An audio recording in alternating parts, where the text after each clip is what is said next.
დილა მშვიდობის საქმიან ხუთშაბათ 13 დეკემბერს ტელევიზორზე ვიწყებთ ყველას ბედნიერ და წარმატებულ დღეს გისურვებთ.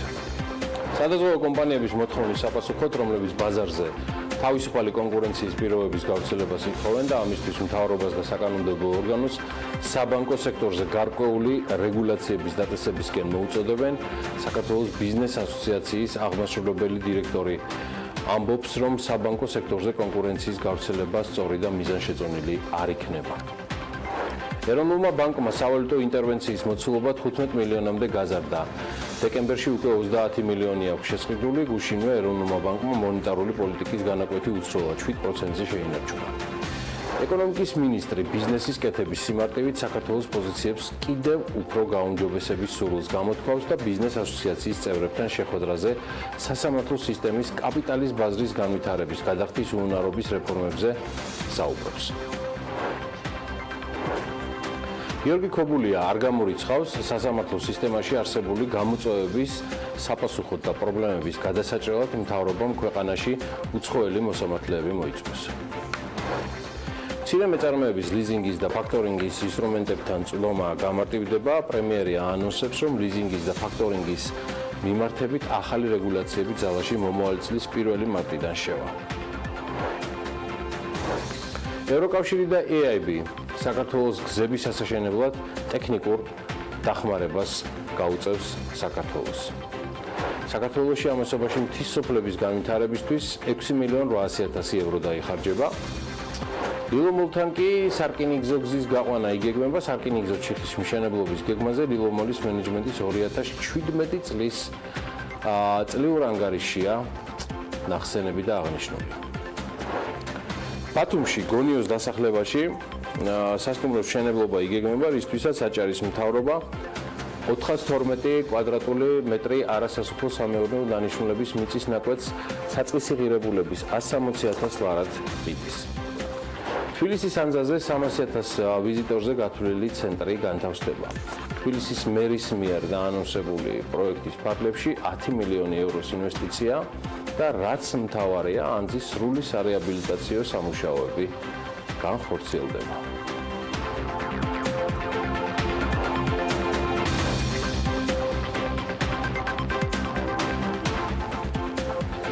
დილა მშვიდობის ყველას, მე გიორგი ისაკაძე ვარ, ეს BMG საქმიანი დილა არის, რომელსაც ტელევიზორზე გთავაზობთ.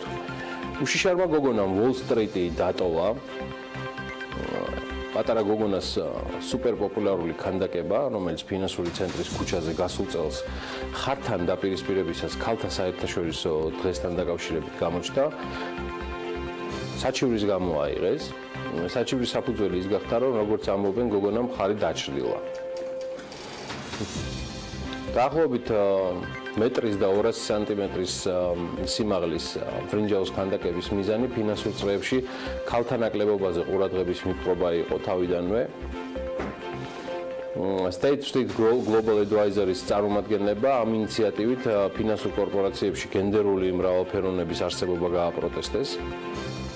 ნიუ-იორკის საფონდო ბირჟის აღმასრულებელმა ვიცე-თავმჯდომარემ კი განაცხადა, რომ ქანდაკება ყველა იმ მილიონობით ადამიანის შთაგონება გახდებოდა, ვინც ნიუ-იორკის საფონდო ბირჟასთან მოხვდებოდა.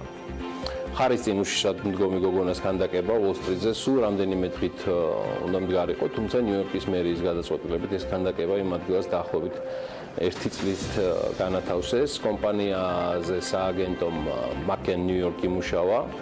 უკაცრავად კამპანიაზე უშიშარმა გოგონამ მალევე მოექცა მილიონი ადამიანის ყურადღების ცენტრში. CNBC წერდა, რომ უშიშარი გოგონას კამპანიის საპასუხოდ 300-ზე მეტმა კომპანიამ დანიშნა ქალბატონები კომპანიის დირექტორად. კანის საერთაშორისო კრეატიულ ფესტივალზე უშიშარ გოგონას ქანდაკებამ 3 გრან-პრი აიღო, უმაგრესი გოგო და ქანდაკება. ძალიან მიყვარს ნიუ-იორკი. ამ უშიშარ გოგონას გაისად აუცილებლად მოვინახულებ მსოფლიოს დედაქალაქში. ბოლო 6 წელიწადში, ანუ 2012 წლის ნოემბრის ბოლოსთან შედარებით 2018 წლის ნოემბრის ბოლოს, ანუ ეს არის ამ შემთხვევაში საუბარი მთელი ამ წლების განმავლობაში, ინფლაცია 20%-იანია და საქართველოს სტატისტიკის ეროვნული სამსახურის ინფორმაციის მიხედვით, ეს ნიშნავს, რომ სამხმარებლო კალათაში შემოვალი საქონელი და მომსახურება სწორედ 20%-ით არის გაძვირებული და აღნიშნულ პერიოდში ყველაზე მეტად ადგილობრივი წარმოების უფილტრო სიგარეტია გაძვირებული 186%-ით. ანუ ფასი თითქმის გასამაგდა. მეორე ადგილზე ადგილობრივი წარმოების ფილტრიანი სიგარეტია 156%-ით, შემდეგ იმპორტირებული ფილტრიანი სიგარეტი მოდის, რომლის ფასი გაორმაგდა. ნუ გაიკვირვებ და საკვები პროდუქტებიდან ყველაზე მეტად წიწაკაა გაძვირებული, არც მეტი არც ნაკლები წიწაკის ფასმა 84%-ით მოიმატა. ყველაზე მეტად გაძვირებული 20 პროდუქტიდან 6 სამკურნალო საშუალებაა და მათ შორის ყველაზე მეტად საჭმლის მომნელებელი სისტემის პრეპარატები გაძვირდა 82%-ით. სხვა მნიშვნელოვანი პროდუქტებიდან აღსანიშნავია, რომ ხმელი ლობიო გაძვირებულია 32%-ით, ლუდი 30%-მდე, კომბოსტო 27%, ხახვი 22%, მაკარონი 19%, ხორბლით ქვილი 12%-ით, კვერცხი 10%, ბენზინი 17%-ით, ავტომობილის შეკეთება 15%-ით ზვირიжდება ამ პერიოდის განმავლობაში და 37%-იანის და არის კარტოფილის ფასში. იდეაში კარტოფილზე ბევრი რამის გახსენება შეიძლება, მაგრამ ეს უფრო ეს გამახსენდა და ვერ გავუტოვებ. ჩინური კოსმოსური ხომალდი მთვარეზე კარტოფილს ჩაიტანს. ხომალდი რამდენიმე სხვადასხვა ტიპის ინსტრუმენტით არის აღჭურვილი, მასზე განთავსებულია პანორამული კამერა, ნიადაგის შემსწავლელი რადარი, მზიური ქარის სენსორი და სპექტრომეტრი, რომელიც მთვარის ბნელ მხარეს არსებულ რადიოხმაურს გაზომავს. ეს მისია ჩინეთის კოსმოსური სააგენტოს მთვარის კვლევის პროგრამის ნაწილია. ჩენჯის პირველი და მეორე მისია მთვარეს ორბიტიდან იკვლევდა. მესამე და მეოთხე მისიები კი დედამიწის თანამგზავრს ზედაპირიდან შეისწავლიან. მისია ჩენჯ 5-სა და ჩენჯ 6-ის ფარგლებში. ჩინეთი მთვარედან ნიმუშების ჩამოტანას ეცდება. მოკლედ, ესეთი ამბავი არის გალაქტიკაშიც. პლანეტარული მასშტაბის გიჟობებია. ამასობაში დედამიწაზე ბოინგმა ბიზნეს ჯეტების ახალი ხაზი წარადგინა, რომელიც ფრენის ხანგრძლივობით ყველა კონკურენტს სჯობნის. კომპანიაში ირწმუნებიან, რომ შეძლებენ პლანეტის ნებისმიერი ორი ქალაქი ერთმანეთთან პირდაპირ რეისით დააკავშირონ. საუბარია ორ მოდელზე, ბიზნეს ჯეტ BBJ 3.7-იანი, მოკლედ მას შეუძლია ერთი აფრენით 21750 კილომეტრი დაფაროს. რაც იმას ნიშნავს, რომ ნიუ-იორკიდან დასავლეთ ავსტრალიამდე პირდაპირ ფრენის განხორციელებაა შესაძლებელი. მეორე, ანუ მეცხრე ვერსია, იგივე BBJ-ისი, დაფრენის გარეშე მას შეუძლია 20370 კილომეტრის დაფარო. კომპანიას ჯერ არც ერთი ასეთი თვითმფრინავი არ გაუყიდია, თუმცა უკვე 21 დაკვეთა აქვს, ანუ შეკვეთები უკვე მიიღეს და ამ დროისთვის ყველაზე დიდი მანძილი, რომლის დაფარვაც თვითმფრინავს შეუძლია, არის 16700 კილომეტრი. მაგალითად, აი ლონდონიდან სინგაპურამდე გზა, რომელსაც Airbus-ი, ანუ A350 შეუსვენებლივ ხარავს. რეალობა დღის მდგომარეობით ყოველ შემთხვევაში ეს არის და დაველოდოთ ბოინგი კიდევ რა შემოგთავაზებს ამ ბიზნეს ჯეტების საშუალებით, რომელიც 20000 და უფრო მეტ კილომეტრს დაგვაფარებს. ქართულ რეალობაში უნდა დავბრუნდეთ და კოსმოსში ფრენიდან მყარად დავდგათ მშობლიურ მიწაზე ფეხი, ვიდრე ბოინგის სრულად დავარტყავთ დედამიწას წრეს. სარკინიგზო ჩიხის მშენებლობის გეგმაზე ლილომოლის მენეჯმენტმა 2017 წლის წლიურ ანგარიში განაცხადა ლილომოლი გეგმავს სარკინიგზო ჩიხის მშენებლობას, რომელიც ხელშეუწყობს მეწარმეების საქმიანობის განვითარებას, სატვირთო მატარებლები პირდაპირ შევლენ ტერმინალის ტერიტორიაზე და პროდუქტის მარტივად გადანაწილდება საწყობებში. სარკინიგზო ჩიხის მშენებლობა ლილომოლის ტერიტორიაზე ხელშეუწყობს იმპორტის სახალისებას. აღნიშნული ანგარიში აღსანიშნავია, რომ ლილოს მიმართულებით თბილისის მერია მეტროს ხაზის გაყვანასაც განიხილავს. სამომავლო გეგმებში სასაწყობე ტერიტორიის გაფართოება, ახალი პარკინგის აშენება და ტერიტორიის უკაბელო ინტერნეტით დაფარვა იგეგმება. რაც შეეხება თავად კომპანიას, ის არ მალავს თავის შემოსავლებს, ცხადია, ახალი და არსებული წესებიდან გამომდინარე. და ლილომოლმა ფინანსური შემოსავლების ზრდაზეც განაცხადა 2017 წელს საქართველოში უმსხვილესი ბაზრობის მქონე კომპანიის შემოსავლები თითქმის 3 მილიონით 31.3 მილიონამდე გაიზარდა. 6 მილიონ 800.000-იანი ზრდა არის წმინდა მოგებაში, რაც თითქმის 21.5 მილიონს აღწევს. კომპანიამ წელს გამოაცხადა და გასცა დივიდენდი 8.345.000 ლარზე. ამჟამად ლილომოლი 35 ჰექტარზე გაშენებული ამიერკავკასიის რეგიონში ერთ-ერთი ყველაზე მსხვილი სავაჭრო ცენტრია, როგორც საცალო, ასევე საბიტუმო ვაჭრობის სფეროში. ლილომოლის ტერიტორიაზე 6000-ზე მეტი მაღაზიაა და წლიურად ვიზიტორთა რაოდენობა მარტო ამ ტერიტორიაზე 3.700.000 ადამიანს აჭარბებს. წარმატებები ლილომოლს და ამ კომპანიას მის მეშვეურებს. ამასობაში კი ნოემბერში საქართველოს სახელმწიფო ვალი 17 მილიარდ 600 მილიონ ლარამდე გაიზარდა, დოლარში გამოსახული საგარეო სახელმწიფო ვალი არის მხოლოდ 6 მილიონი დოლარით გაზრდილი, მაგრამ ნოემბერში ლარის კურსის გამყარების გამო ლარში გამოსახული საგარეო ვალი ცხადია 40 შემცირდა და ეს შემცირება იყო 50 მილიონი ლარით. ნოემბერში საშინაო სახელმწიფო ვალი 90 მილიონი ლარით გაიზარდა. 2017 წლის 30 ნოემბერს საქართველოს სახელმწიფო ვალი 17 მილიარდ 300 მილიონი გავხდათ ლარში და 2018 წლის 30 ნოემბრის მდგომარეობით კი იგი 400 მილიონი ლარით მეტია, ანუ 17 მილიარდ 600 მილიონი. აქედან საგარეო ვალი 13 მილიარდ 700 მილიონი ლარი გახავთ, როგორც მოგახსენეთ, საშინაო ვალი 3 მილიარდ 900 მილიონი. საგარეო სახელმწიფო ვალი 71% საერთაშორისო ორგანიზაციებზე მოდის, მათ შორის გადავხედოთ ყველაზე დიდი ვალი საქართველოს 5 მილიარდი ლარი მსოფლიო ბანკის მიმართ აქვს, ქვეყნების მიხედვით საქართველოს ყველაზე მეტი ვალი კვლავ გერმანიის მართებს 739 მილიონი ლარი, მას შემდეგ მოდის იაპონია 561 მილიონი ლარით. საქართველოს სახელმწიფო ვალი მთლიანი შიდა პროდუქტის მიმართ დაახლოებით 44.6%-ია. 2017 წლის ბოლოს აღნიშნული მაჩვენებელი 44.7% იყო, ხოლო 2012 წლის ბოლოს კი 32.6%. ეს დრამატული ზრდა არის. გემახსოვრებათ და ბევრი ჩვენი საქმიანი მაყურებლებიდან ვიცი საკმაოდ დიდი ინტერესი უზბეკეთის ბაზრის მიმართ. გალტენ-ტაგარტის კვლევასაც გაეცნო ბევრი, რომელიც ამ კონკრეტული ქვეყნის საინვესტიციო პოტენციალისადმი ინტერესის ზრდის გამო გამოქვეყნდა და ამიტომაც დაკავდნენ საკმაოდ ისედაც დროში შემჭიდროებულად და საკმაოდ დაკავებული გალტენ-ტაგარტის სპეციალისტები ამ თემით.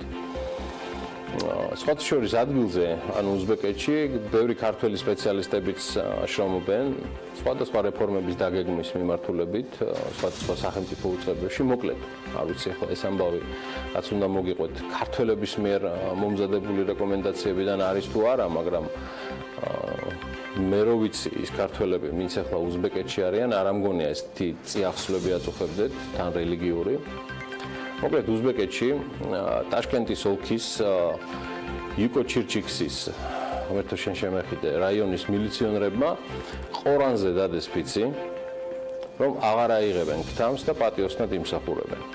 როგორც ადგილობრივი მედია იუწყება, ეს ანტიკორუფციული ღონისძიებების ფარგლებში უზბეკეთის პრეზიდენტი შავკათ მირზიევის მიერ დამტკიცებული ბრძანებულების შესრულების ერთ-ერთი ნაწილთაგანია. ერთ-ერთი ადგილობრივი მილიციონერის ინფორმაციაზე დაყრდნობით ამ ამბავს ადგილობრივი იმამიც, ანუ რაიონის იმამიც ეწრებოდა, სხვებმა კომენტარზე ვარი განაცხადეს. სხვათა შორის მანამდე საჯარო ფიცი უზბეკმა ფერმერებმაც დადეს. რა ხასიათზე დადგება ახლა ჩვენ ნინო ზამბახიძე ამ ამბავს რომ მოისმენს, არ ვიცი. და მე უკვე ფიცი დაუდიათ მედიცინის მუშაკებსაც, არა და თუ იცით რა მიზეზით მოხდა უზბეკეთის მთავრობის ვიცე-პრემიერის ზოირ მირზოევის გათავისუფლება. ესეც ზამბახას, ანუ ფერმერების ამბიდან არის, რომლებიც მოკლედ ფერმერებს, რომლებიც არ უვლიდნენ და არ წყავდნენ მადამი დაქვემდებარებულ მიწის ფართობებს, მირზოევი, ანუ მთავრობის ვიცე-პრემიერი აყოყუდებდა აიაგერ გაყინული წყლით სავსე კანაოში და მერე სველი ტანსაცმლით დაარბენინებდა წინ და უკან. შეიტყო რა ესეთი არაადამიანური დასჯის მეთოდები პრეზიდენტმა გაათავისუფლა თავისი ვიცე-პრემიერი და გაუშვა სახლში. როგორ იმოქმედებს ბიუჯეტის მთავარ პარაზიტებზე და მექთამეებზე რელიგია, ამაში სულ მალე დავწმუნდებით თქვენს და მეც უზბეკეთის მაგალითზე და ეს არ იქნება ტაშკენტის ამ კონკრეტული ოლქის მაგალითი მხოლოდ.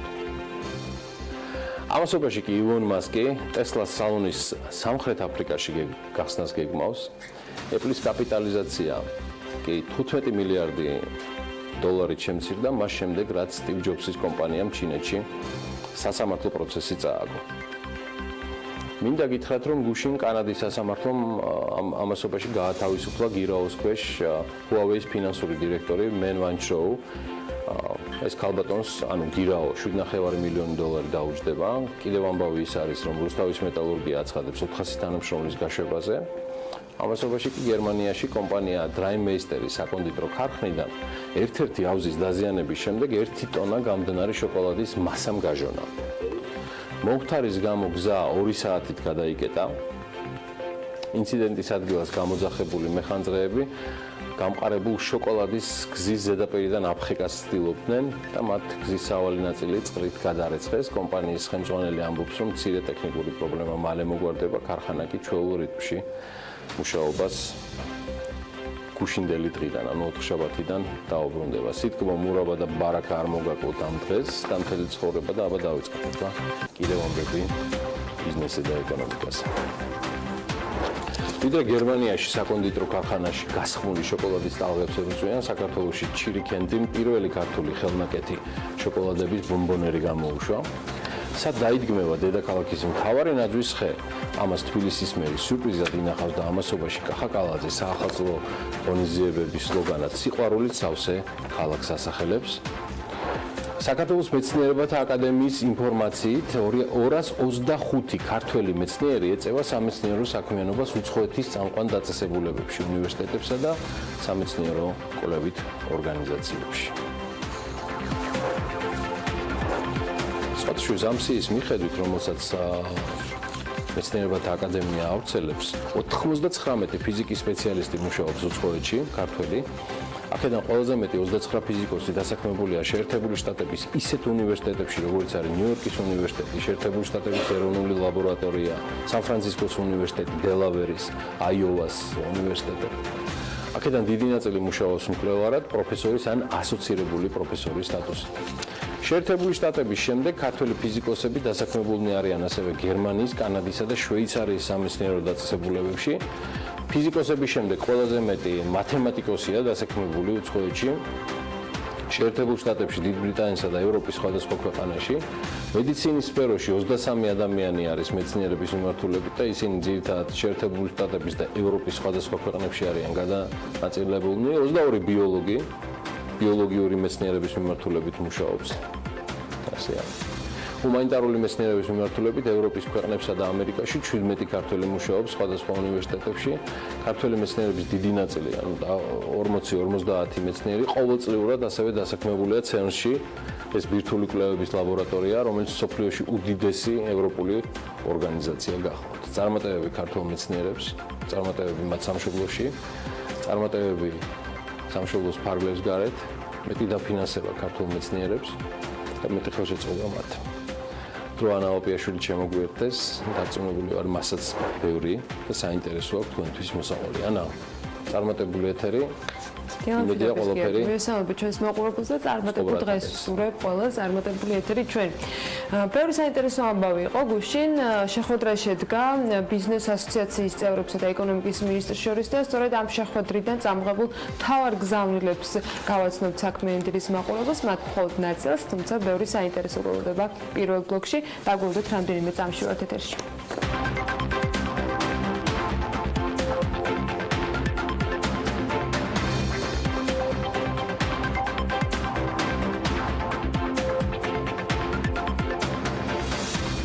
ეკონომიკის მინისტრი აღიარებს, რომ საპენსიო რეფორმასთან დაკავშირებით მთავრობის აქტიურობა არასაკმარისია. გიორგი ქობულიას თქმით, საპენსიო რეფორმასთან დაკავშირებით PR კამპანია და მოსახლეობის ინფორმირება ადრე უნდა დაწყებულიყო.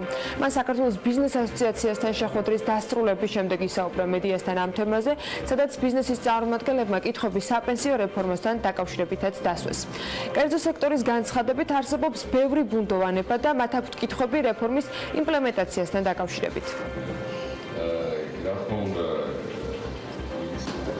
ჩვენ გვინდა უფრო მეტი ინფორმაცია გქონდეს, ხელისუფლება ამბობს, რომ მართალია, არის ინფორმაციის ნაკლებობა და უახლოეს დღეებში დაიწყება ამ ინფორმაციის გავრცელება და დავაის ყველა ბიზნეს კომპანიაზე. დღეს ვადასტურებთ, რომ ინფორმაციის ნაკლებობა არსებობს და ეს ძალიან გულახდილად უთხარით მინისტრს. ჩვენ საპენსიო რეფორმის თვალსაზრისით ვართ მზად წინა კვირას ჰქონდა ფართო განხილვა ამ საკითხის, სისტემურად მზად ვართ და უახლოეს დღეებში დაიწყება ძლიერი კამპანია, რომელიც მომსახურებას მოახსენებს თუ როგორ იმუშავებს საპენსიო სისტემა. PR კომპანიის თვალსაზრისით ცოტა ადრე უნდა დაგვეწყო მართალი ბრძანდებით და ჩვენ ამას ავანაზღაურებთ ახლა, იმიტომ რომ ინტენსიური კამპანია გვაქვს დაგეგმილი.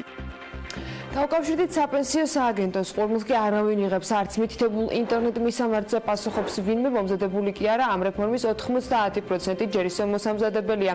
ასეთია რევაზ ვაშაკიძის დაგროვებითი საპენსიო სისტემასთან დაკავშირებული შეფასება, რომელიც მან BMG-სთან გააკეთა და ეს სისტემა უკვე 2019 წლის 1 იანვრიდან უნდა ამოქმედდეს.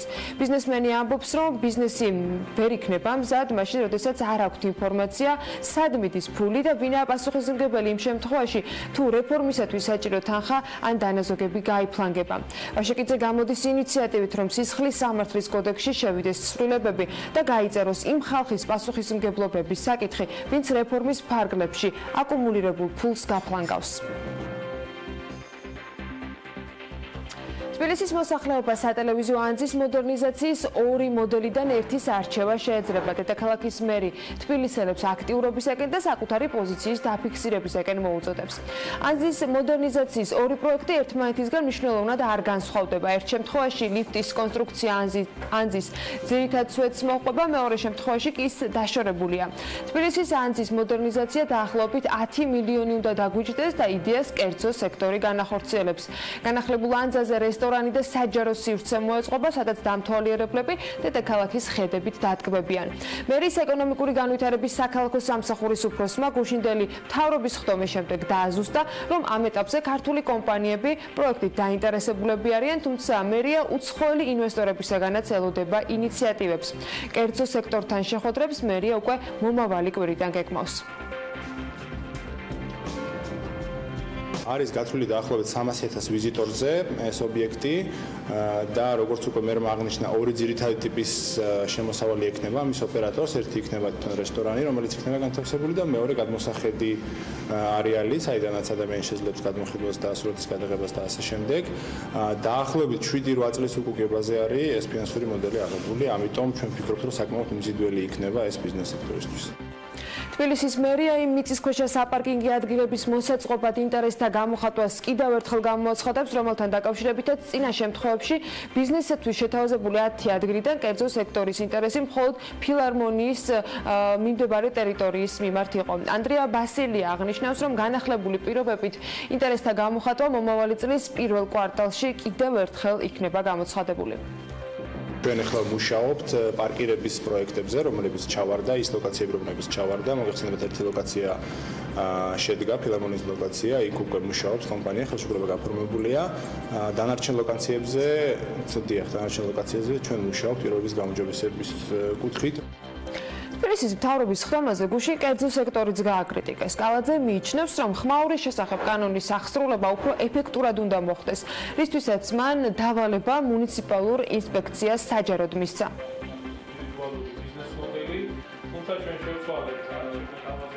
ჩვენ რა თქმა უნდა არავის არ ვერჩით, არავის არ უშლით, კაფეს უნდა იყოს, ბარიც უნდა იყოს, დისკო კლუბებიც უნდა იყოს, მაგრამ ის მიდგომა რაც ამ კონკრეტულ ლოკაციებზე ხდება, გამოდგმული აქვს ეს დინამიკები გარეთ, აწეული აქვს ბოლო ხმაზე, ცდილობენ ერთმანეთის გადაფარვას, აი სრული ქაოსი ხდება. არაკომფორტულია ელემენტარულად მიხვიდე, დაждე ადამიანმა ისაუბრო. დავალება არის, რაც შეიძლება სწრაფად მოგვარებული იყოს ეს პრობლემა.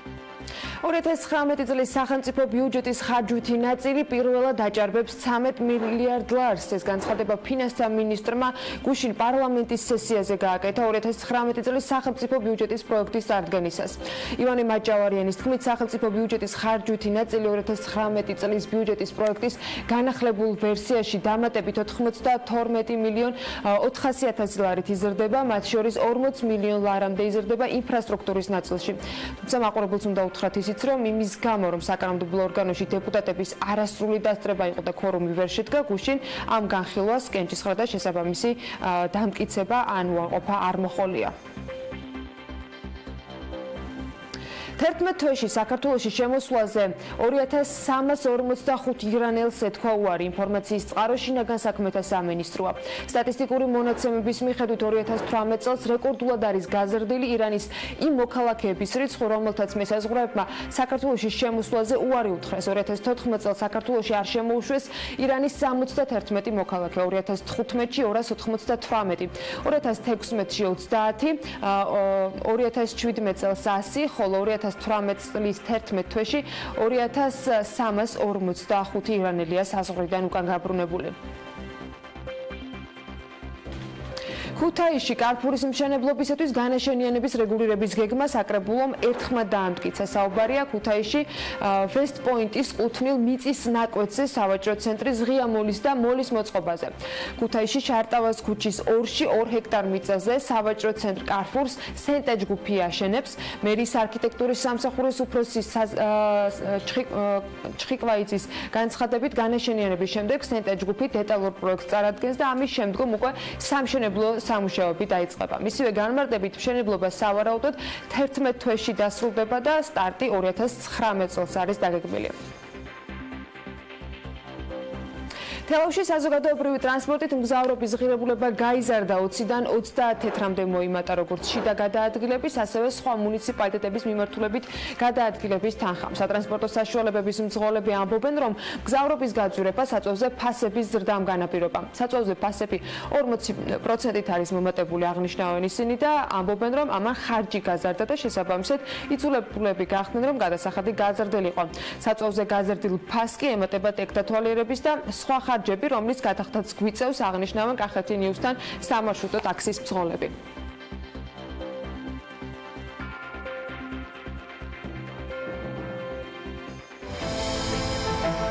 ამინდის პროგნოზის სპონსორია SEU Development.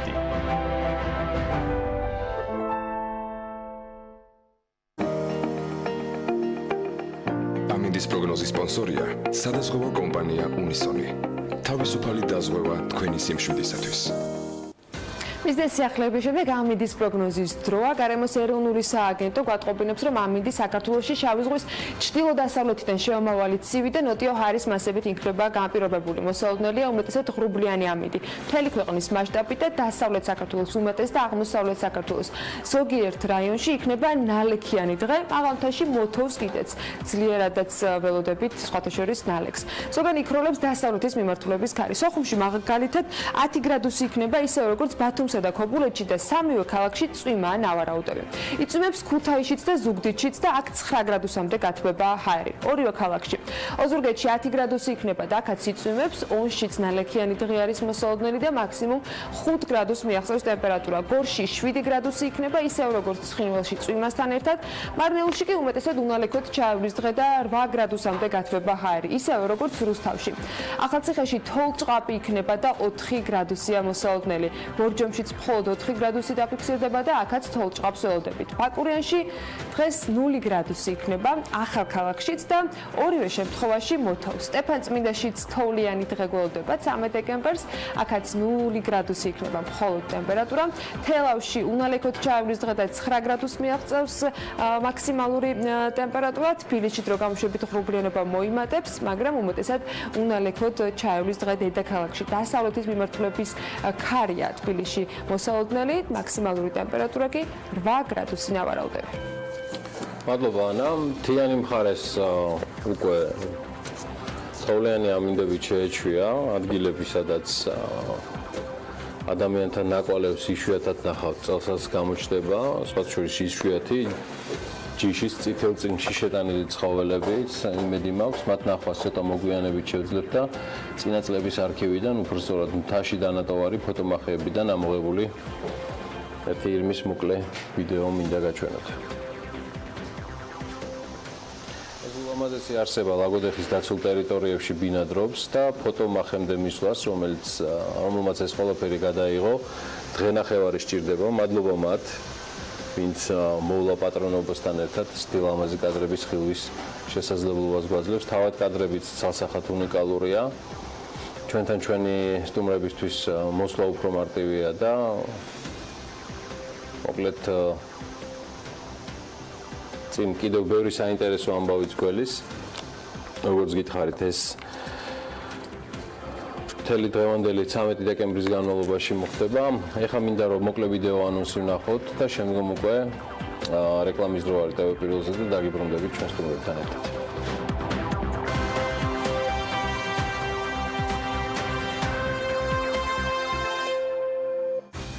13 დეკემბერს დილას საქმიანად იწყებენ ია ადეიშვილი, მაია მიქაძე, დავით კიკუიძე, გიორგი ლომიძე, ქეთევან კანდელაკი, ნინო ცხადაია, გიორგი ბუკია, ლიკა ქარდავა და მისი სტუმრები ზურაბერისთავი და მარიამ დემურია. საქმიანების მორიგ გმირს მანენა მანჯგალაძე გვაცნობს. დილა საქმიანია TV Pirveli-ზე.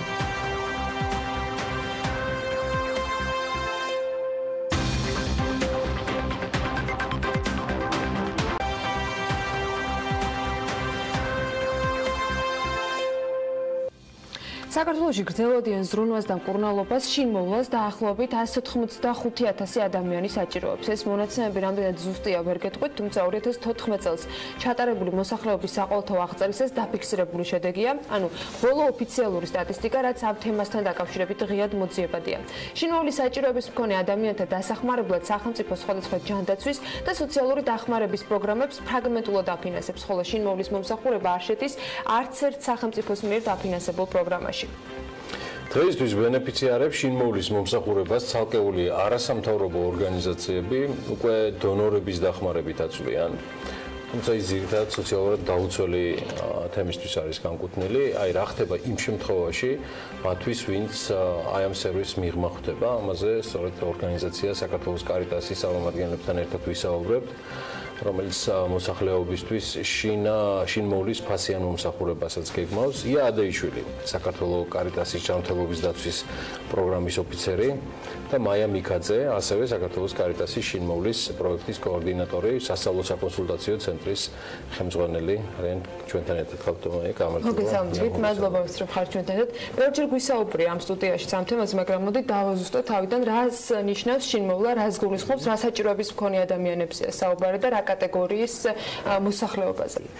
შინმოვლა თვითონ ფართომცნებაა ზოგადად და მოიცავს სამედიცინო, სოციალური, ფსიქოსოციალური და სარეაბილიტაციო ღონისძიებების კომპლექსს, მიეწოდება ბენეფიციარს ბინაზე, ჯანმრთელობის მდგომარეობის გაუმჯობესების მიზნით. შესაბამისად, რამდენიმე კატეგორია შეიძლება დაიყოს შინმოვლის მომსახურების საჭიროების მქონე ადამიანები, შეიძლება იყოს მხოლოდ სამედიცინო მომსახურების საჭიროები, შეიძლება ეს იყოს კომპლექსური და ასე შემდეგ.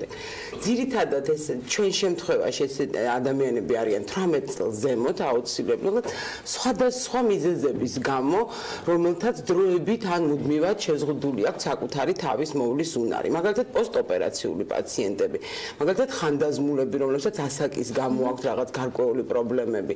ანუ სხვადასხვა კატეგორიის ადამიანები არიან, კიდევ ერთხელ ვუსახოთ, დროებით ან მუდმივად შეიძლება იყოს ამისი საჭიროება. მაინც მინდა ესეთი რაღაც დაახლოებით რამდენია იმ ადამიანთა რიცხვი, ვინც შინმოვლის სერვისით სარგებლობს? ჩვენ შემთხვევაში საქართველოს კარიტასის შინმოვლის მომსახურებით მთელი საქართველოს მასშტაბით ჩვენ რამდენი თბილისის გარდა კიდევ რამდენიმე რეგიონს მოვიცავთ, დაახლოებით წლის განმავლობაში 1200 ბენეფიციარი იღებს ამ სერვისს. ხომ არ ფლობთ ინფორმაციას კარიტასის მიღმა მთლიან, ანუ ბაზრის მოცულობიდან გამომდინარე? მონაცემებიდან გამომდინარე, ანუ ჩვენ კვლევებით ჩავატარეთ და ასევე სტატისტიკის დეპარტამენტიდანაც ვიღებთ ინფორმაციას, რომ საშუალოდ, ანუ რახან გვაქვს მონაცემები, რომ 185,000 სჭირდება საშუალოდ ეს სერვისი, მაქსიმალური რაოდენობა 5%-ია, რომელსაც ფარავს სხვადასხვა არასამთავრობო ორგანიზაციები აი ამ სერვისს. თავში აღნიშნეთ, რომ სახელმწიფოს მხრიდან ეს არ არის დაფინანსებული და არც ერთ ჯანდაცვის თუ სოციალურ პროგრამაში არ შედის, თუმცა არის გარკვეული გამონაკლისები, თუ არის რაიმე თქვათ რიცხვი ან ციფრი ან პროცენტი, რომელზეც პასუხისმგებლობა სახელმწიფო იღებს. რამდენს ვხვდება სახელმწიფო ან რა შედის ამ შემთხვევაში? სახელმწიფოს მხრიდან, როგორც აღინიშნა, შინმოვლის მომსახურება არ იფარება, მაგრამ მხოლოდ იფარება ოჯახის ექიმის ვიზიტები ბინაზე და დაახლოებით თვეში 8 ვიზიტი პალიატიური პროგრამის ფარგლებში. თუმცა ეს ვიზიტები არ ფარავს შინმოვლით გათვალისწინებულ მომსახურებებს და ასეთ შემთხვევაში მოსახლეობა, რომელიც რეალურად გადამხდელ უნარიანია, იძულებულია პირადი კონტაქტების საფუძველზე მოძებნოს პირი, რომელიც მას გაუწევს გარკვეული სახის მოვლის მომსახურებას, მაგრამ ამ დროს დგება უკვე კვალიფიციური მომსახურების პრობლემა. კადრებთან დაკავშირებით შერჩევაზე მივალთ, მაგრამ მოდით მაინც დავაზუსტოთ, რას გულისხმობს შინმოვლისათვის აუცილებელი თქვათ სერვისები, რომელსაც საჭიროების მქონე ადამიანები ეძებენ. რას თავაზობს კარიტასი და რაში მდგომარეობს ამ შემთხვევაში სრული კომპლექტი იმისა, რომ საჭიროება იყოს დაკმაყოფილებული? შინმოვლის მომსახურებაში გაერთიანებულია რამდენიმე სპეციალისტი, კონკრეტულად ექთნები არიან ჩართული მომსახურებაში, ექთნის თანაშემწეები, სოციალური მუშაკები და ფსიქოლოგები. ექთნისთვის აუცილებელია იყოს ის დიპლომირებული და მას ასევე გავლილი ჰქონდეს ავადმყოფის მოვლასა და შინმოვლაში გადამზადების კურსები. რომელსაც ასევე თქვენ უზრუნველყოფთ ჩვენ ვუზრუნველყოფთ საქართველოს კარიტას აქვს სასწავლო ცენტრი და სასწავლო ცენტრის ფარგლებში ჩვენ ერთის მხრივ უზრუნველყოფთ სტუდენტების გადამზადებას, მეორეს მხრივ ჩვენ მოქმედ ექთნებს ვთავაზობთ გადამზადების კურსს და სასწავლო ცენტრი ზოგადად დაფუძნებულია საერთაშორისო ექსპერტების მიერ, რომლებიც სისტემატურად გვიწევენ კონსულტაციას. არსებობს რაიმე გაიდლაინი, რომელთაც მაგალითად ხელმძღვანელობს სხვა რომელიმე ქვეყანა, სხვა რომელიმე ქვეყნის სამედიცინო სფერო იქნება ეს თუ სხვა კერძო სექტორის წარმომადგენლები, რომელსაც თქვენ იყენებთ და თქვენ ხელმძღვანელობთ ამ გადამზადების თუ შემდეგ უკვე მოქმედების ფარგლებში.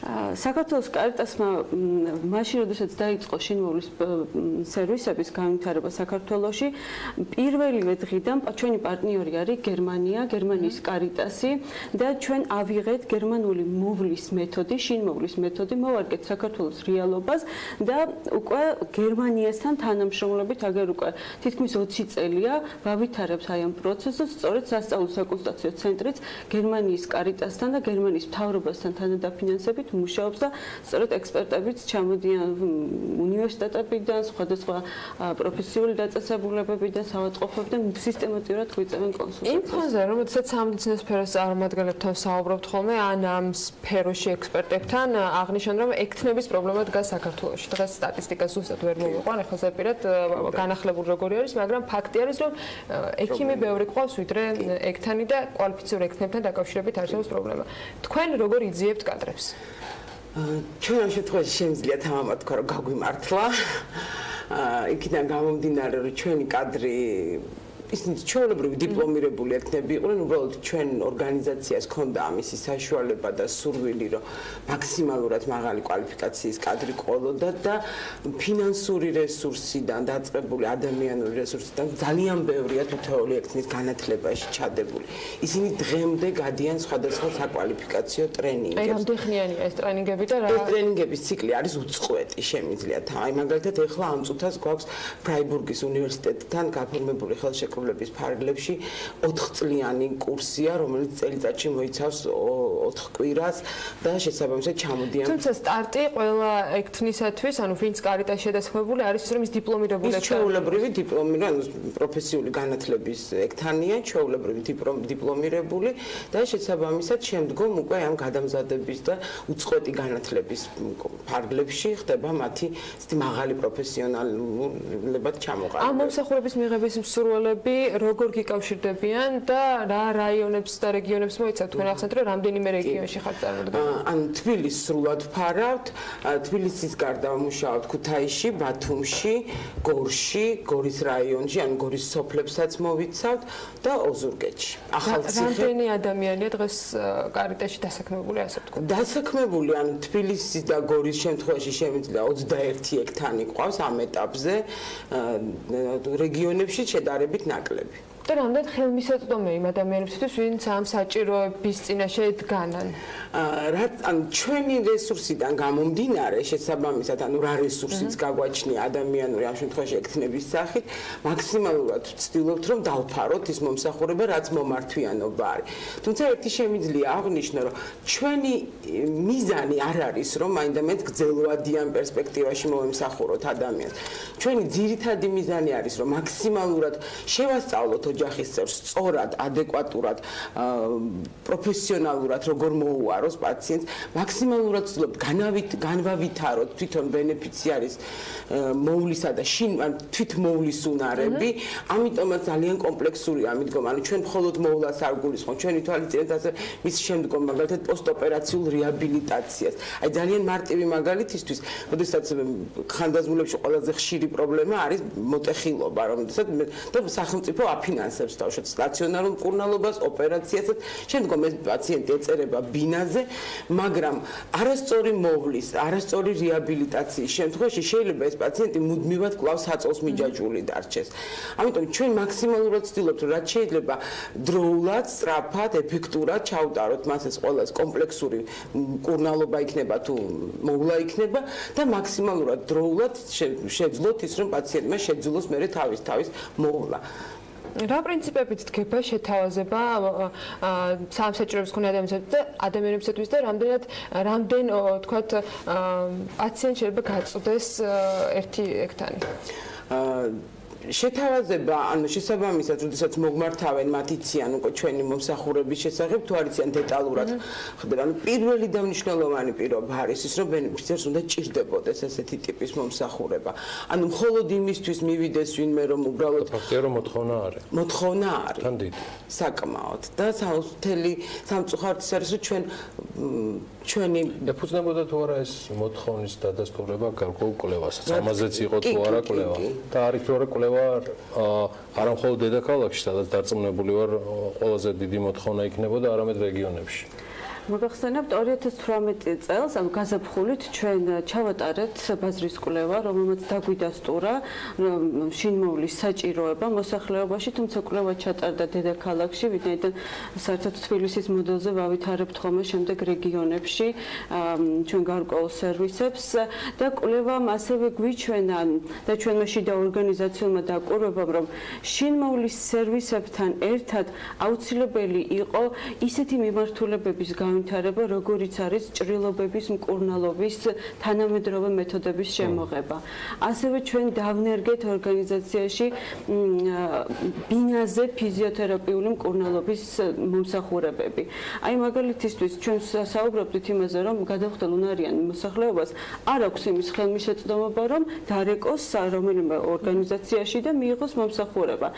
შინმოვლის ფასიანი სერვისის გარდა საქართველოს კარიტასმა დანერგა, ანუ გვაქვს პროექტი ჭრილობების მკურნალობა და ასევე ფიზიოთერაპია და მოსახლეობას შეუძლია მიიღოს ჩვენგან ასეთი სახის მომსახურებები, როგორც ბინაზე, ასევე ცენტრებში.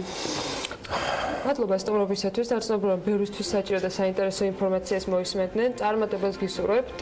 მას მიცლობით ია-დეიშვილს, საქართველოს კარიტასის ჯანმრთელობის დაცვის პროგრამის ოფიცერს და მაია მიქაძე, საქართველოს კარიტასის შინმოვლის პროექტის კოორდინატორს, სასწავლო საკონსულტაციო ცენტრის ხელმძღვანელს. ვიდრე სარეკლამო პაუზაზე გავალთ, მოკლე ინტერვიუ მინდა შემოგთავაზოთ, სადაც ელენე ჩომახიძე გაგვაცნობს ამერიკის შეერთებული შტატების მთავრობის გასვლითი პროგრამის საქართველოს მონაწილეთა ასოციაციაში ფუნქციონირებად ასოციაციას. ეს 2014 წლიდან არის საქართველოში და 2018 წელი მათთვის რით იყო გამორჩეული, სწორედ ამის შესახებ მოვისმენთ ინფორმაციას. თქვენ წარმოადგენთ და ბრძანდებით ამერიკის შეერთებული შტატების მთავრობის გასვლითი პროგრამების საქართველოს მონაწილეთა ასოციაციის საბჭოს ხელმძღვანელი და მოდით პირველ რიგში მაყურებელს ვუთხრათ, რა საქმიანობს აღნიშნული ასოციაცია და რა მიზნით შეიქმნა 2014 წელს. გამარჯობა, მივესალმებით თქვენს მაყურებელს. დიდი მადლობა დაინტერესებისთვის. ჩვენი ასოციაცია, ამერიკის მთავრობის გასვლითი პროგრამების საქართველოს მონაწილეთა ასოციაცია 2014 წელს შეიქმნა და შეგვიძლია ვთქვათ, რომ გარდაიქმნა ყველა პროგრამის ასოციაციად. მანამდე სხვადასხვა გასვლით პროგრამას ჰქონდა თავისი ასოციაცია და ყველა წევრი თვითონ ცდილობდა რაღაც შედეგი დაედო და რაიმე საინტერესო გაეკეთებინა, მაგრამ გადაწყდა, რომ ამერიკის მთავრობის 17-მდე გასვლითი პროგრამისთვის გაკეთებული იყო საერთო ასოციაცია, სადაც ყველა ეს ადამიანი სხვადასხვა სფეროში მიღებული გამოცდილებით, ეს იქნება დაწყებული სკოლის გასვლითი პროგრამით თუ პროფესიული სამართლებრივი პროგრამებით, რა თქმა უნდა, სადოქტორო და სამაგისტრო პროგრამების მონაწილეებიც არიან. აი ამ სხვადასხვა გამოცდილების მქონე ადამიანები ერთად შეგვეკრიბა, რათა უფრო მეტად გაგვეზარდა ჩვენი ეფექტურობა და ამერიკის მთავრობის მიერ დახარჯული რესურსები და ჩვენთვის მოცემული ეს გამოცდილება თუ ცოდნა უფრო მეტად და უკეთესად გამოგვეყენებინათ ჩვენივე ქვეყნისთვის. მოდით ვისაუბროთ აღნიშნული ასოციაციის წევრების რაოდენობაზე დღეისათვის და ასევე გითხარით როგორია თავად ასოციაციის კონცეფციაც. კი ბატონო, ჩვენი ასოციაცია ზოგადად არის ნებაყოფლობითი. ჩვენი რაოდენობა, რაც ამ ეტაპზე გვყავს 1000-მდე წევრი, არ არის სრული რაოდენობა, ვინც მიიღო პროგრამაში მონაწილეობა. ჩვენი ასოციაციის მიზანია სწორედ იმ პოტენციალის გამოყენება, რაც უკან დაბრუნებულ ჩვენ თანამემამულეებს, აი პროგრამის მონაწილეებს აქვთ და მათი გამოცდილების გაზიარება უკვე საქართველოში. ერთ-ერთი ვალდებულებაა პროგრამის მონაწილეებისთვის, რომ იქ მიღებული ცოდნა და გამოცდილება თავის ქვეყანას მოახმარონ და ახალისებულია, რომ მაქსიმალურად მეტი ღონისძიება, აქტივობა და ესეთი ტიპის შეხვედრები გაიმართოს. 2018 წელი შევაჯამოთ. წელს რითი იყო დატვირთული წლევანდელი წელი, როგორი აქტივობებით და რა მნიშვნელოვანი, ისე ვთქვათ, შედეგები გაქვთ წლევანდელ წელს? კი ბატონო, ჩვენ მოკლედ ცოტა ხნით მოგახსენეთ რეგიონულ გასვლებზე, ამიტომ ამაზე აღარ გავაგრძელებ. ჩვენ ასევე გქონდა რამდენიმე საქველმოქმედო კამპანიაში ჩართვის საშუალება. პირველი ის იყო აუტიზმის სპექტრის მქონე ბავშვებისთვის კამპუსის მშენებლობაში. ამაში მივიღეთ მონაწილეობა, ჩვენი ასოციაციის წევრები ჩაერთნენ, ის იყო თუნდაც ფანდრაიზინგის ან თანხების შეგროვების და ასევე რაღაც ფიზიკური ადამიანური რესურსით მათ კამპანიებში ჩართვა.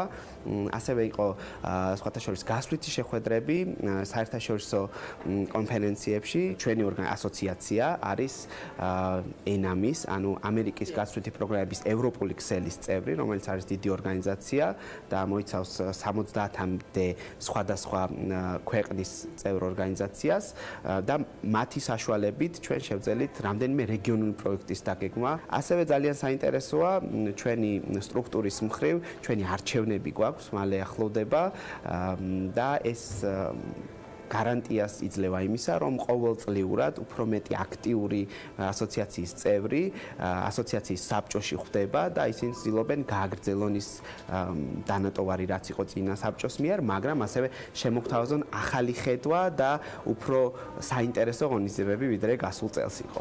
საინტერესოა, როგორ წარმოგიდგენიათ მომავალ წლებში ასოციაციის როლის გაძლიერება?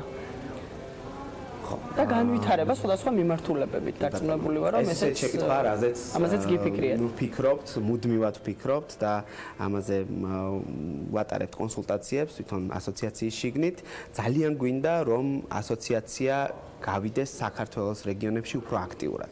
ჩვენი წარმომადგენლები ყველგან არიან, მაგრამ მოგეხსენებათ ისევ და ისევ ჩვენი დასაქმების ბაზრის მიხედვით უმეტესობა ადამიანი მაინც თავს იყრის თბილისში. და სამწუხაროდ ჩვენი კურსდამთავრებულების უმეტესობა თბილისშია.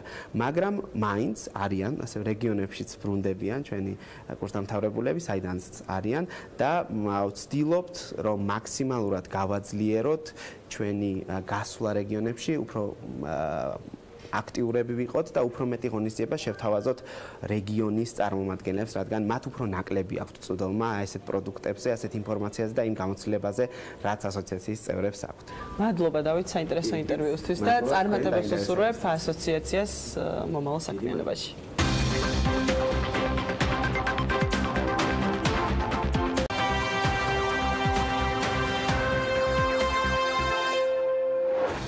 საწვავის და პურის ფასი საკითხები, რომლებიც საქართველოს ბიზნეს ასოციაციის და ეკონომიკის მინისტრის შეხვედრისას იყო განხილული და მედიისგან მოკითხული რამდენიმე წამში ბიზნეს სიახლეებში გაგაცნობთ. 2019 წელს ზოგადი განათლების დაფინანსება 7,59 მილიონ ლარამდე იზრდება. თბილისის მერია კორპორატიული ბინათმშენებლობით დაზარალებულებისათვის სახლების ასაშენებლად დეველოპერებისგან წინადადებებს ელოდება.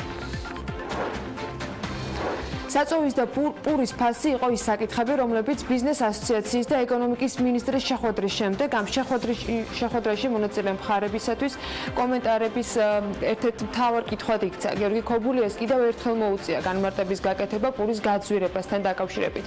მისი თქმით, პურის ფასს ხელისუფლება არ არეგულირებს, თუმცა მთავრობა ყურადღებით აკვირდება პროცესებს, რათა გარიგებები გამოირიცხოს. საკითხის გამოკვლევა პრემიერ-მინისტრმა მამუკა ბახტაძემ გუშინ შესაბამის უწყებებს დაავალა. კონკურენციის სააგენტომ კი საკითხის კვლევა უკვე დაიწყო. ბიზნეს ომბუდსმენი ირაკლი ლექვინაძე ფიქრობს, რომ პურის გაძვირების საკითხები უკვე საზოგადოებისათვის ახსნილია. არის ფაქტები, რომ ხორბლის ფასს მაიცემ სოფლიოში.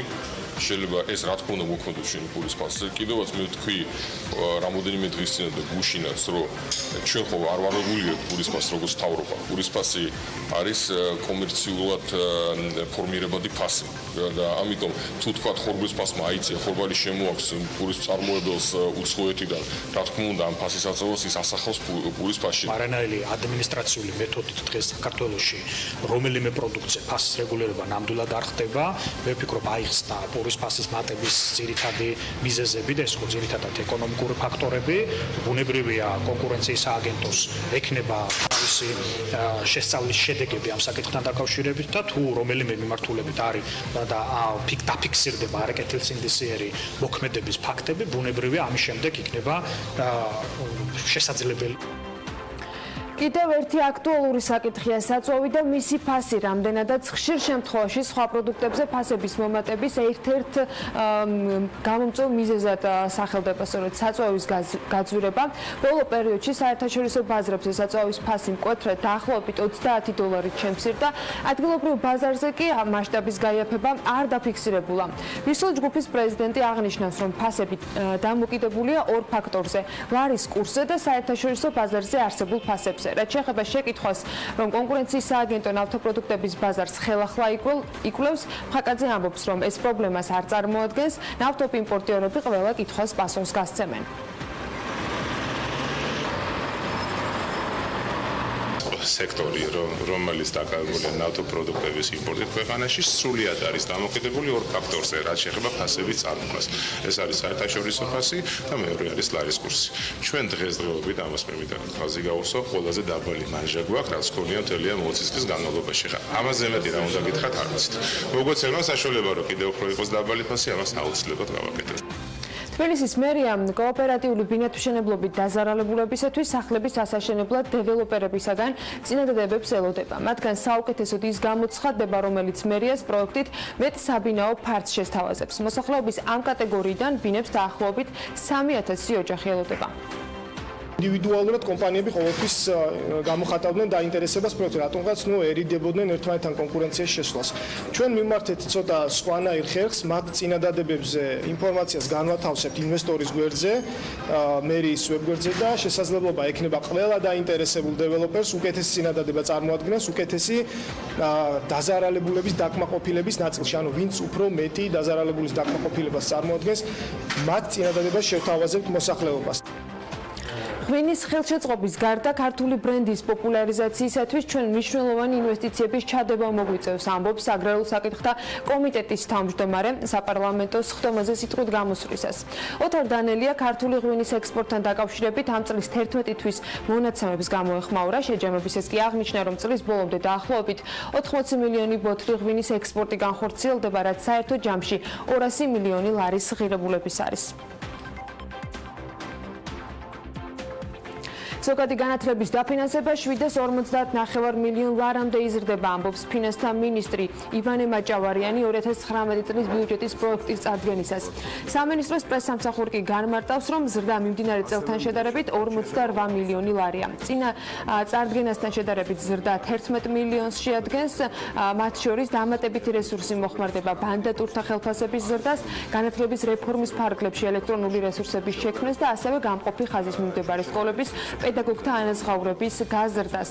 ივანე მაჭავარიანის თქმით, პროფესიული განათლების დაფინანსებაზე მიიმართება 49 მილიონ ლარამდე, მათ შორის გათვალისწინებულია მასწავლებელთა ხელფასების 30%-ით მატება.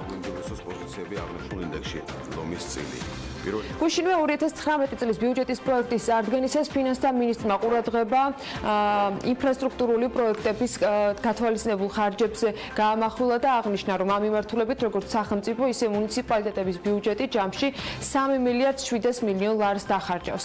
მისი თქმით, საგზაო ინფრასტრუქტურის გასაუმჯობესებლად მილიარდ 302 მილიონ 100.000 ლარი მიიმართება, მათ შორის თანხები 2018-24 წლებში აღმოსავლეთ-დასავლეთის ჩქაროსნული მაგისტრალის, ჩრდილოეთ-სამხრეთის მაგისტრალის და ეგრეთ წოდებული ტურისტული გზების უმნიშვნელოვანესი მონაკვეთებისათვის არის მიმართული. ამავე ჩამონათვალს შედის მუნიციპალურ ინფრასტრუქტურაზე მისამართი თანხები, რომელთა ჯამიც მილიარდ 300 მილიონი ლარია. 67,800 მომხმარებელს რეფინანსირების განაკვეთზე მიბმულ სესხებზე საპროცენტო განაკვეთი არ შეეცვლებათ. საზოგადოება და ბანკების ინფორმაციით 2018 წლის 1 ნოემბრის მდგომარეობით ცვლად საპროცენტო განაკვეთებზე მიბმული სწორედ ამდენი სესხია, მათი აბსოლუტური უმრავლესობა კი რეფინანსირების განაკვეთზეა დამოკიდებული. შესაბამისად, სესხებლებს საპროცენტო განაკვეთი არ შეეცვლებათ, რადგან გუშინდელი გადაწყვეტილებით ის 7%-ზე დარჩა. ცვლად საპროცენტო განაკვეთზე მიბმული 3 მილიარდ 303 მილიონი ლარის მოცულობის სესხი ფიქსირდება ამ დროისთვის. რაოდენობრივად კი პირველ ადგილზე უძრავი ქონებით უზრუნველყოფილი სესხებია.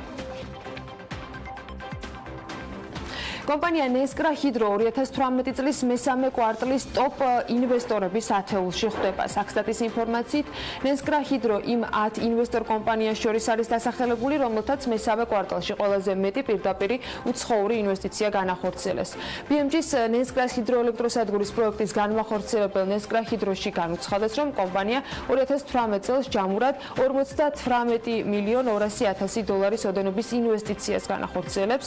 უნდა აღინიშნოს, რომ 1 ნოემბერს მესტიის მუნიციპალიტეტს სოფელ ჭუბერსა და ნაკრაში ნესკრა ჰესის მშენებლობისათვის მოსამზადებელი სამუშაოები განახლდა. სამუშაოებს ნესკრა ჰიდროს ქვეკონტრაქტორი კომპანია ქართული სამშენებლო კონსორციუმი აწარმოებს. ამჟამად ჭუბერში სრული დატვირთვით 5 ივლისის სტიქით დაზიანებული გზის 2 მონაკვეთის აღდგენა მიმდინარეობს. ადგილზე კი მძიმე ტექნიკა არის 20-მდე ერთეული მობილიზებული. მოსამზადებელი სამუშაოების მომდევნო ეტაპი მდინარე ნესკრაზე 3 ხიდის მშენებლობას გულისხმობს.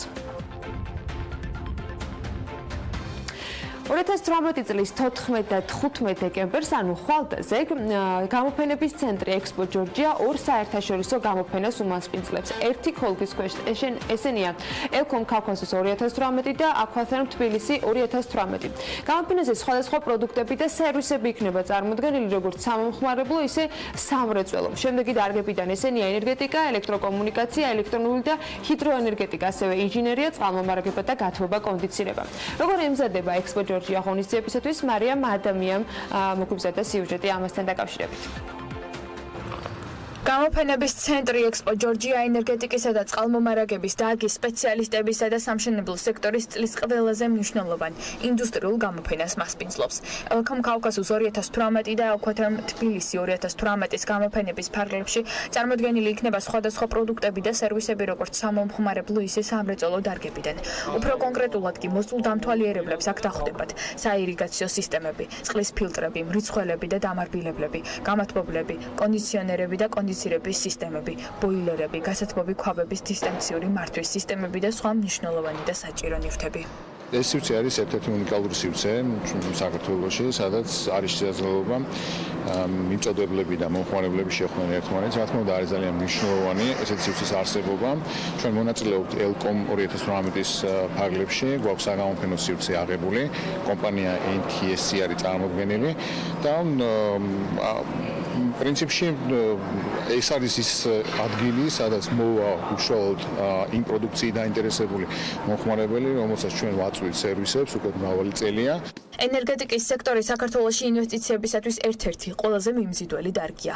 ინდუსტრია საკმაოდ სწრაფად ვითარდება, თუმცა პროცესები კიდევ უფრო დაჩქარდება ქვეყნის ეკონომიკის ზრდასთან ერთად და ქვეყანა ნაბიჯ-ნაბიჯ მიიწევს თავისი მიზნისაკენ გახდეს ელექტროენერგიის ტრანზიტის რეგიონალური ჰაბი. ექსპო ჯორჯია კი საშუალებას მისცემს ინდუსტრიის წარმომადგენლებს, მწარმოებლებს, დისტრიბუტორებს, პროდუქტებისა და მომსახურების მწარმოებლებსა და მთავრობის წარმომადგენლებს შეხვდნენ ერთმანეთს, განიხილონ ენერგეტიკის ენერგეტიკის სექტორის გამოწვევები და შესაძლებლობები.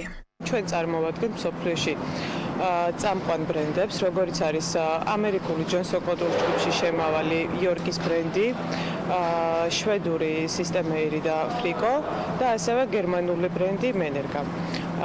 აღნიშნული პროდუქცია არის ძალიან წარმატებული მსოფლიო მასშტაბით და ჩვენ გვინდა მომხმარებლებს და ამ სფეროში დაინტერესებულ პირებს, ვინც მოვლენ გამოფენაზე, შევთავაზოთ სიახლეები.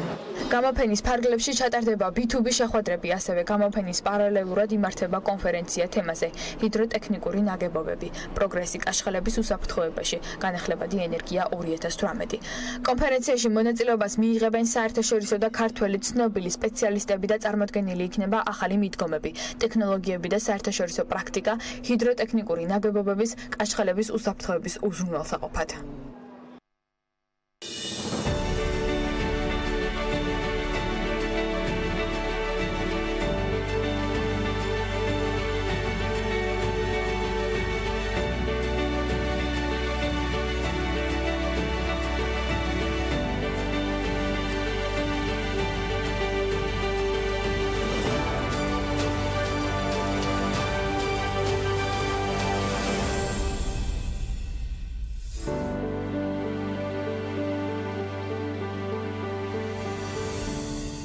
მანამდე დაახლოებით თვენახევრის წინ ისტორიული წინანდლის მამულებში სრულიად ახალი სიცოცხლე მსოფლიო ბრენდის სახელით დაიბადა და კარი ეგრეთ წოდებული ლაქშერი ცხოვრების სტილის სტუმრებისთვისაც ძალიან ფართოდ გაიღო.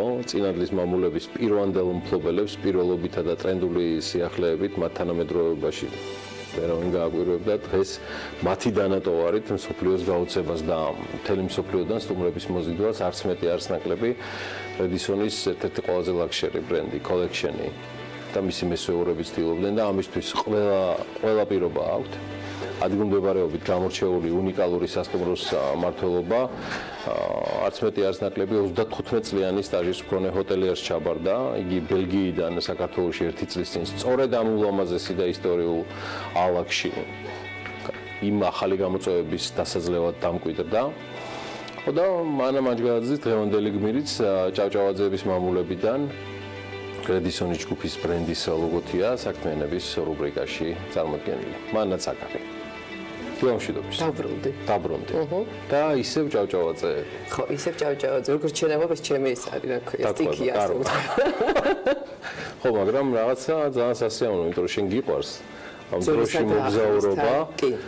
ამას მე აკავშირებ და ერთ-ერთი, არ ვიცი, გამორჩეული მეწარმე, რომელიც ყოველ შემთხვევაში მე პირადად ჩემთვის შენი დახმარებით აღმოვაჩინე, დავით ატუაშვილზეა საუბარი, ჩვენ არც მეტი არც ნაკლები გულბაათ ჭავჭავაძეს შევატარეთ. თავისი ალექსანდრე ჭავჭავაძეს უკავშირდება თავისი მამულებიდან გამომდინარე. თუმცა აქ სრულიად სხვა ისტორია დაგვხვდა. აქ სხვა ისტორია დამხვდა. აქაც მე შეიძლება ესე ვთქვა, რომ ეს არის ხელახლა დაბადებული ადგილმამული და თავიდან დაწყებული ყველაფერი. თავი ეს არის 200 წლიანი ისტორიის გაგრძელება, რითაც თვითონ ამ ბრენდის მესვეურებიც და მმართველებიც აი ამ ჯგუფის ძალიან კმაყოფილები და ბედნიერები არიან, იმიტომ რომ ისინი აგრძელებენ განსაკუთრებული ადამიანის, განსაკუთრებული ოჯახის, განსაკუთრებული მამულის ცხოვრებას. ეს მართლაც ჩვენთვის განსაკუთრებით იშვიათი შემთხვევა და გამონაკლისია, იმიტომ რომ ჩვენ არ ვართ განებივრებული იმით, რომ ჩვენს ვთქვათ თავადაზნაურებს და დიდგვაროვნებს ესეთი ვთქვათ შატოები და სახლები და მიდამოები და კარმიდამო და მამული ქონოდათ, ხო? ეს იშვიათობაა ჩვენი ქვეყნის ძნელბედი ცხოვრებიდან გამომდინარე, მაგრამ მაინც ეს არის ის ადგილი, სადაც თითქმის ყველაფერი პირველად ხდებოდა, პირველად იწყებოდა და ისინი პირველები აღმოჩნდნენ დღესაც, როდესაც პირველად კახეთში მათ ასეთი დონის სასტუმრო გააკეთეს. ეს პირველობა გრძელდება. ის დონეა, რასაც მე და შენ ლაქშერის ვეძახი. კი, ეს მართლაც მაღალი დონეა. ეს მართლაც ლაქშერია, ეს მართლაც განსაკუთრებულია. ზუსტად ის არის, რაც შეეფერებოდა აი იმ ადამიანს, რომელმაც პირველმა დაიწყო საქართველოში ბევრი რამის შემოტანა. პირველი იყო, პიონერივით იყო ბევრ რამეში. შეიძლება ითქვას, რომ კახეთში ამ დონის სასტუმრო არ არსებობს. მე ნერვიულობდი და იშვიათად მოგწერო შენ, როცა პროცესში ხარ. მუშაობის. ეს ალბათ გამონაკლისი დაუშვი ბანანა არაქენი, როგორი იყო რესპონდენტი გაიხსნა და რაღაცა ძალიან დიდი პაუზა იყო.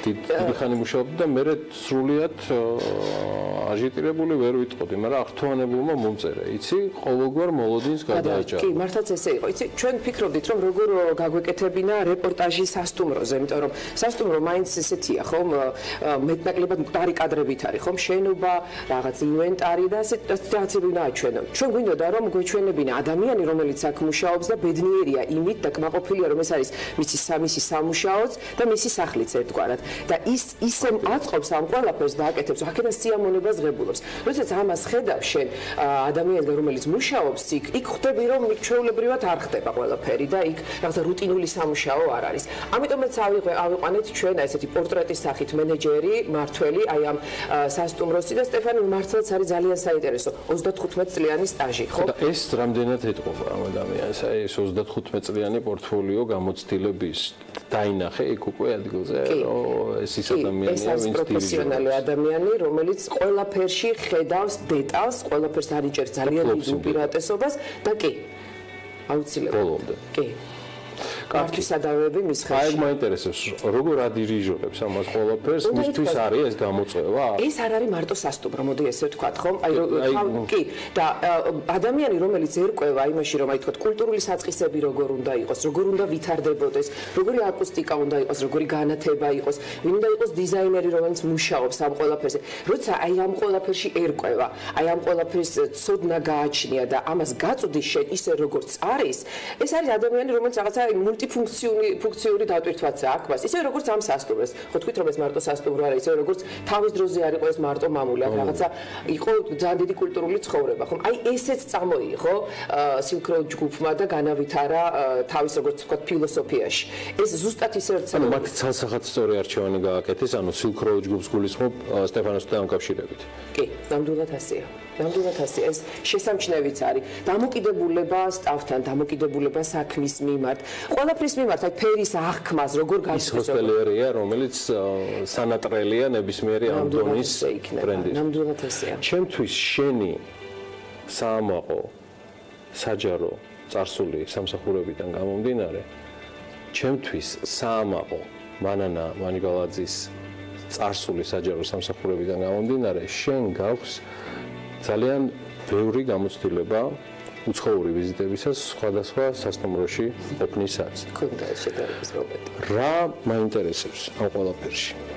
Redison Collection-ის წარდგენისას ეს ბრენდი რო გამოვიდა, თავად Redison-მა ის ძალიან მაღალ დონეზე აიყვანა და სულ რამდენიმე ჩამოთვალა მსოფლიოში, რომლისთვისაც ის მზად იყო გაეღო, როგორც ასეთი ეს ბრენდი. რატო დავიწყე ესე თქვათ წარსულიდან? შეიძლება თუ არა ჩვენ ვიამაყოთ, რომ საქართველოში და არა მის დედაქალაქში გვაქვს უმაღლესი დონის მართლა ლაქშერი ალაგი, არა მხოლოდ სასტუმრო, არამედ კომპლექსი, სადაც მართლა უმაღლესი დონის სტუმრების მიღება შეგვიძლია უკვე თბილისის მიღმა. მე შემიძლია ორი ხელი ავწიო. ყველა სიტყვა დაგიდასტურო და გითხრა რომ ეს მართლაც ის ადგილია, სადაც თამამად შეგვიძლია ჩვენ ჩავიყვანოთ ნებისმიერი რანგის სტუმარი. თამამად შეგვიძლია ჩვენ ვუმასპინძლოთ ნებისმიერი დონის ფესტივალს, საერთაშორისო დონის ფესტივალს. თამამად შეგვიძლია ჩვენ გავმართოთ ნებისმიერი დონის ღონისძიება. ამის საშუალებას გაძლევს როგორც თავისი წარსულით ალექსანდრე ჭავჭავაძის ადგილმამული და სახლ-მუზეუმი, ასევე დღეს არსებული ახალგახსნილი სასტუმრო Redison Collection-ი, იმიტომ რომ მე მართლა ბევრ სასტუმროში ვარ ნამყოფი, მათ შორის Redison-ის ბრენდის ქვეშ არსებულ სასტუმროებშიც ეს განსხვავებული ფილოსოფიის სასტუმროა მართლაც. სხვა შორის მე ვკითხე სტეფანს, რომ რატომ კახეთი? რატომ არა ქალაქი, დედაქალაქი, არამედ აი ესეთი პერიფერიული ზონა. და მითხრა რომ როდესაც ესეთ არჩევანს აკეთებს ბრენდი, ყოველთვის სწავლობს ის, ну რა თქმა უნდა, ჯერ ბაზარზე სწავლობს და სერიოზულ კვლევას ატარებს, ხო? კახეთს ჰქონდა ყველა მონაცემი, რომ დაეკმაყოფილებინა აი ეს მოთხოვნები. პირველ რიგში კულტურა, ისტორია, რომელიც ამ ლოკაციას გააჩნია, წარსული, ადგილმდებარეობა, თავისი ბუნებრივი ინფრასტრუქტურული მონაცემები, აქედან გამომდინარე ყველა კომპონენტი კახეთმა და კონკრეტულად წინანდალმა დააკმაყოფილა.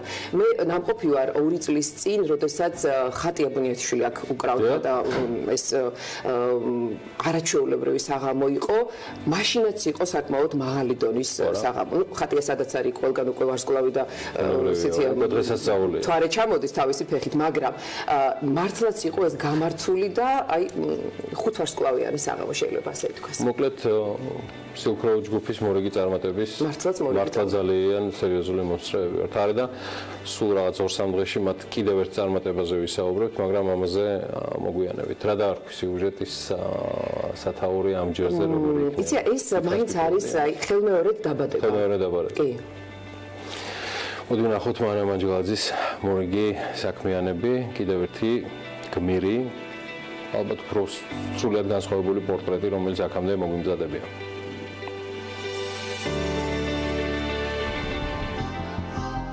როცა ნინო ჭავჭავაძე დაიბადა, თავადმა ჭავჭავაძე მის სახელზე ქორში ღვინო დააყენა და 17 წლის შემდეგ ნინოს ქორწილისთვის მოხდა თავი.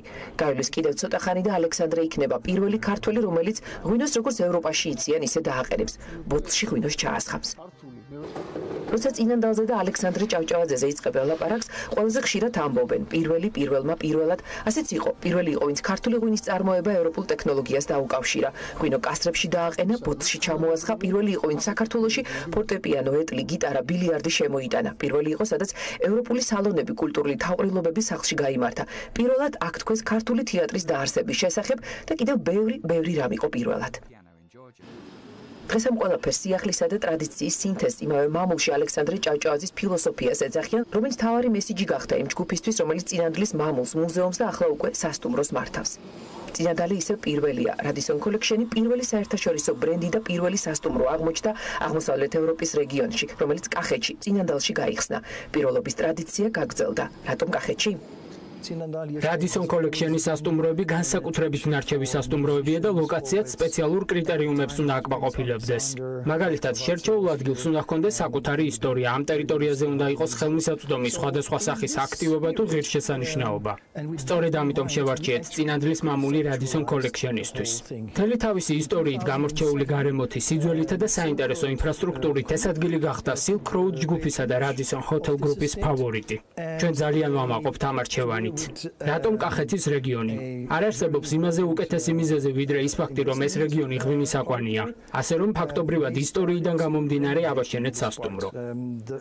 სტეფანი ამბობს, რომ სასტუმრო ლობიდან იწყება. პირველი სრულყოფილი საინფორმაციო ცნობარი ხდები. რა ნახოს ვიზიტორმა, სად დაისვენოს, რა და სად დააგემოვნოს. გამოცდილი გიდივით, ჯერ ალექსანდრე ჭავჭავაძის მუზეუმისკენ მიგითითებს მის ისტორიას მოგიყვება, როგორ ხდებოდა წინანდალში ყველაფერი პირველად ევროპულად, როგორი კულტურის კერა იყო, როგორ ღვინოს აყენებდნენ. იმ ორასწლოვან ხეებზეც მოგიყვებათ მამულში, რომ დგანან და ზოგიერთი მათგანი პრაქტიკულად ერთეული სახით არის შემონახული. მამული ძალიან დიდია და რამდენიმე რესტორანსა და ბარს, მუზეუმსა და ბაღებს აერთიანებს. აქვე ვენახით, რომლის მონახულებაც სტუმრებს შეუძლიათ. ვუჩვენებთ, სად არის ბარი, სად შეუძლიათ საუზმის მირთმევა და რომელი ქვეყნების სამზარეულოს ვთავაზობთ. მოკლედ ჩამონათვალი იმისა, თუ რისი შეთავაზება შეგვიძლია ჩვენ მათთვის, იმისთვის, რომ თავი ისე იგრძნონ, როგორც სახლში, ძალიან ვრცელია. ამას ვაკეთებთ სტუმრებთან შეხვედრის პირველივე წამიდან. საქართველოში ჩამოსვლამდე არაფერი იცოდა ჯორჯიას შესახებ. დღეს უკვე მასპინძელია გაუმართლა ის ერთდროულად სახლში არის და სამსახურშიც, განსაკუთრებულ გარემოში, განსაკუთრებული ისტორიის მამულში. ზუსტად იცის, რომ აქ 2 საუკუნის წინ დაწყებული ისტორია გრძელდება. ყველაზე მეტად აფასებს ძველისა და ახლის შერწყმას. თანამედროვე სასტუმროს მწვანე შენობა და ძველი ღვინის ქარხნის სივრცე.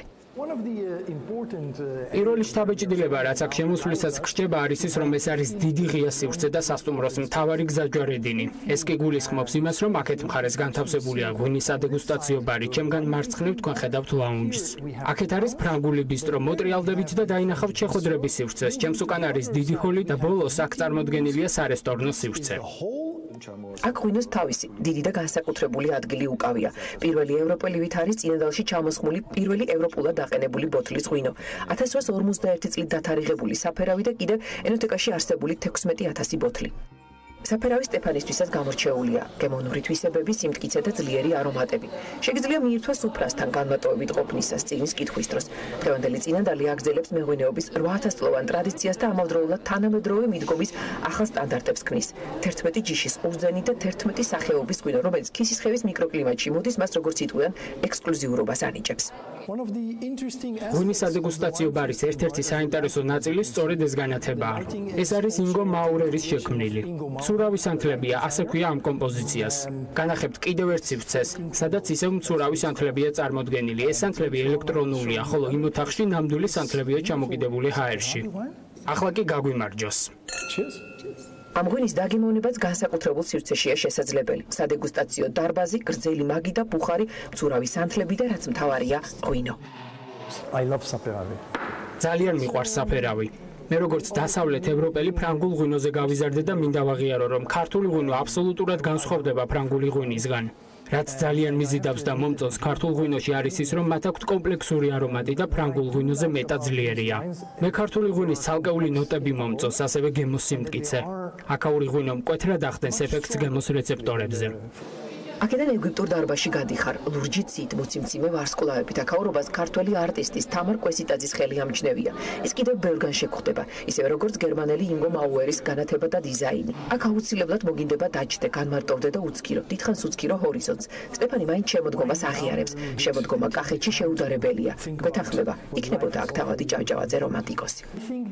ახლა იმ სივრცეში შევაბიჯებთ, რომელიც განსაკუთრებულია ჩვენთვის. ეგვიპტური ვარსკვლავებით მოჭედილი ღამისცა. ეს თამარას ერთ-ერთი გამორჩეული ნამუშევარია. რატომ არის ეს სივრცე გამორჩეული? აიხედეთ ზემოთ, თავად დარწმუნდებით, რომ მართლაც გამორჩეულია განსაკუთრებით ინგო მაურერის სანათებთან კომბინაციაში.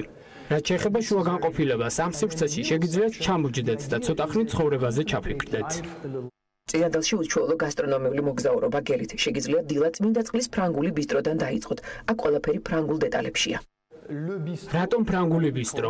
იმიტომ რომ ამ სივრცეში შეუნიღბავი თვალითაც ადვილად შესამჩნევია ფრანგული სტილის ელემენტები, რომლებიც საფრანგეთში არსებულ ბისტრო სტილს იმეორებს. ეს მრგვალი მაგიდები ოქროსფერი კანტით, რომლებიც უხდება ბარის დიზაინს. ფრანგელი ტრადიციულ საღეღამისო რესტორანში გემოების ნაზავი, თავად ალექსანდრეს რესტორანი უცხო და ცნობილ არომატებს ერთდროულად გთავაზობ. თავარია არჩევანი გააკეთოთ და სანამ შეკვეთას ელოდებით აუცილებლად უნდა აიხედოთ ჭერში. აქ პირველყოფილი ბიზონები და ირმები დაკვდებათ.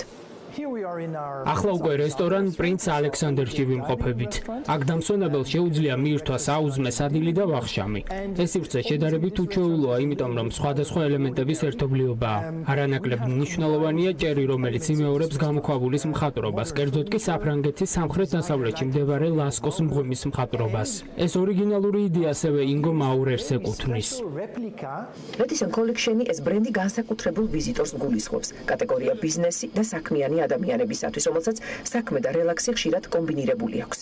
სტუმრებში პირველ შტაბეჭდილებას სასტუმროს თანამედროვე ფლიგელიდან ძველებულ ფლიგელში გადასვლისას ეს მაგიდა ქმნის, რომელიც გერბით არის გაფორმებული. ეს მართლაც გამორჩეული ადგილია ამ სასტუმროში, რადგან ის წარმოადგენს მთავარ შესასვლელს იდუმალი შეხვედრების ოთახში. ეს იდუმალი ოთახია ცოტა ჰარი პოტერისეული, სადაც საიდუმლოდ რჩება. აქაურ კედლებს არც ყური აქვს და არც კარი.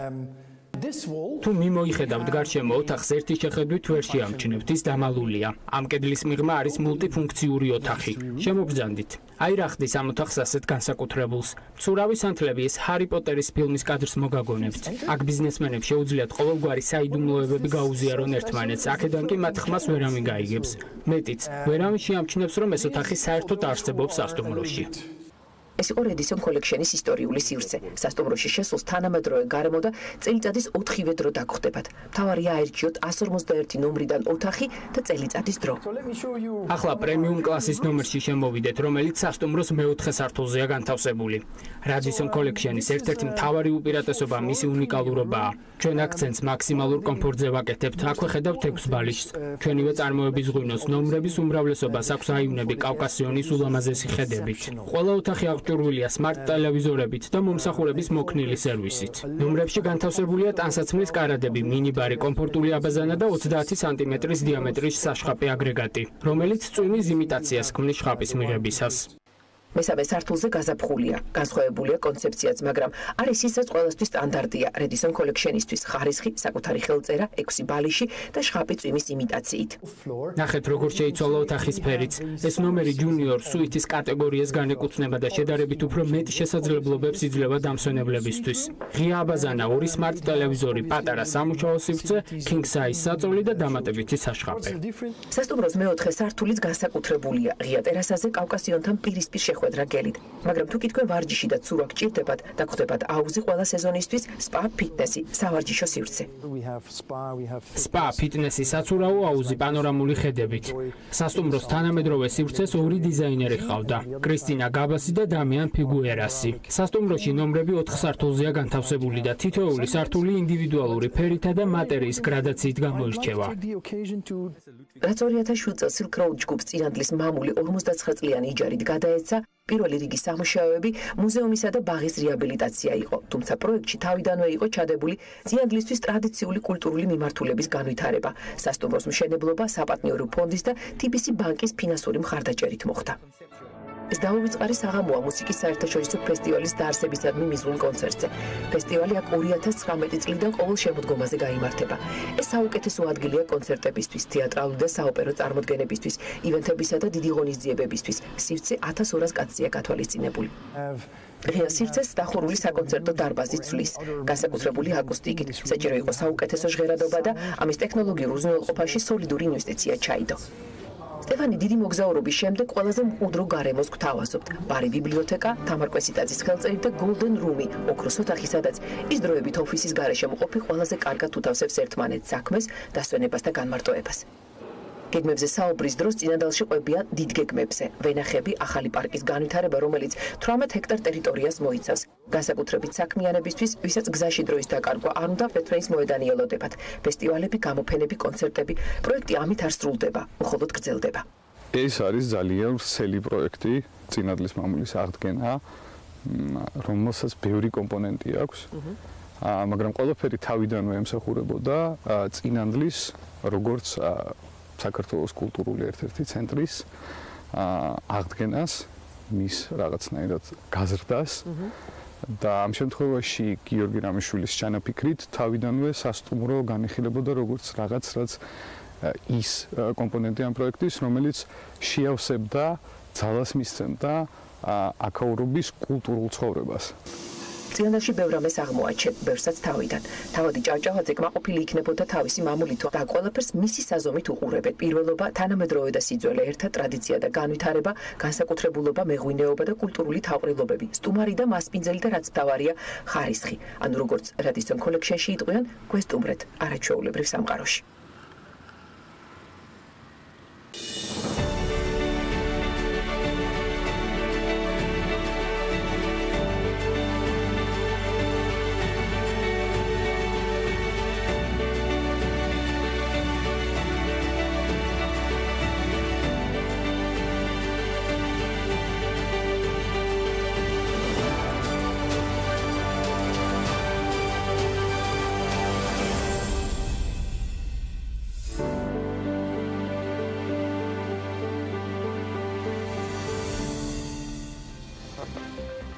Oricum, 18 წლის მესამე კვარტალში საქართველოს უმუშევრობის დონე წინა კვარტალთან შედარებით 1,1%-ით გაიზარდა და 12,2% შეადგინა. საქმეთის ბოლო ინფორმაციის მიხედვით, ამ შუალედში შრომის უნარიანი ასაკის მოსახლეობის 64,3% ეკონომიკურად აქტიურია. წინა კვარტალთან შედარებით მოსახლეობის აქტიურობის და დასაქმების დონე 3,1%-ით არის გაზრდილი. მცირედით 1,1%-ით თვითდასაქმებულთა რიცხვი გაიზარდა და მესამე კვარტალში 48,8% შეადგინა. დასაქმებულთა სტატისტიკის გაუმჯობესებისათვის სხვა რეცეპტებია, თუმცა სტარტაპი, რომელსაც 1 წელი უსრულდება, თავისუფლად შეგვიძლია ვთქვათ, რომ ამ სტატისტიკაში მოხვედრილი ადამიანებისთვის ცალსახად საინტერესო უნდა იყოს. Ახლობით 1 წლის წინ დაარსდა HR Hub, რომლის მიზანსაც დასაქმების ხელშეწყობის მიზნით სამსახურის მაძიებლებისა და დამსაქმებლის ერთმანეთთან დაკავშირება წარმოადგენდა. მათი მომხმარებლების ბაზარი რომ დიდია, ამ სტატისტიკას ადასტურებს, მაგრამ ისიც ფაქტია, რომ სამსახურის მაძიებლებისთვის საინტერესო შეთავაზებით დატვირთული ვებგვერდის შემქმნელები, პიონერები ამ საქმეში არ არიან.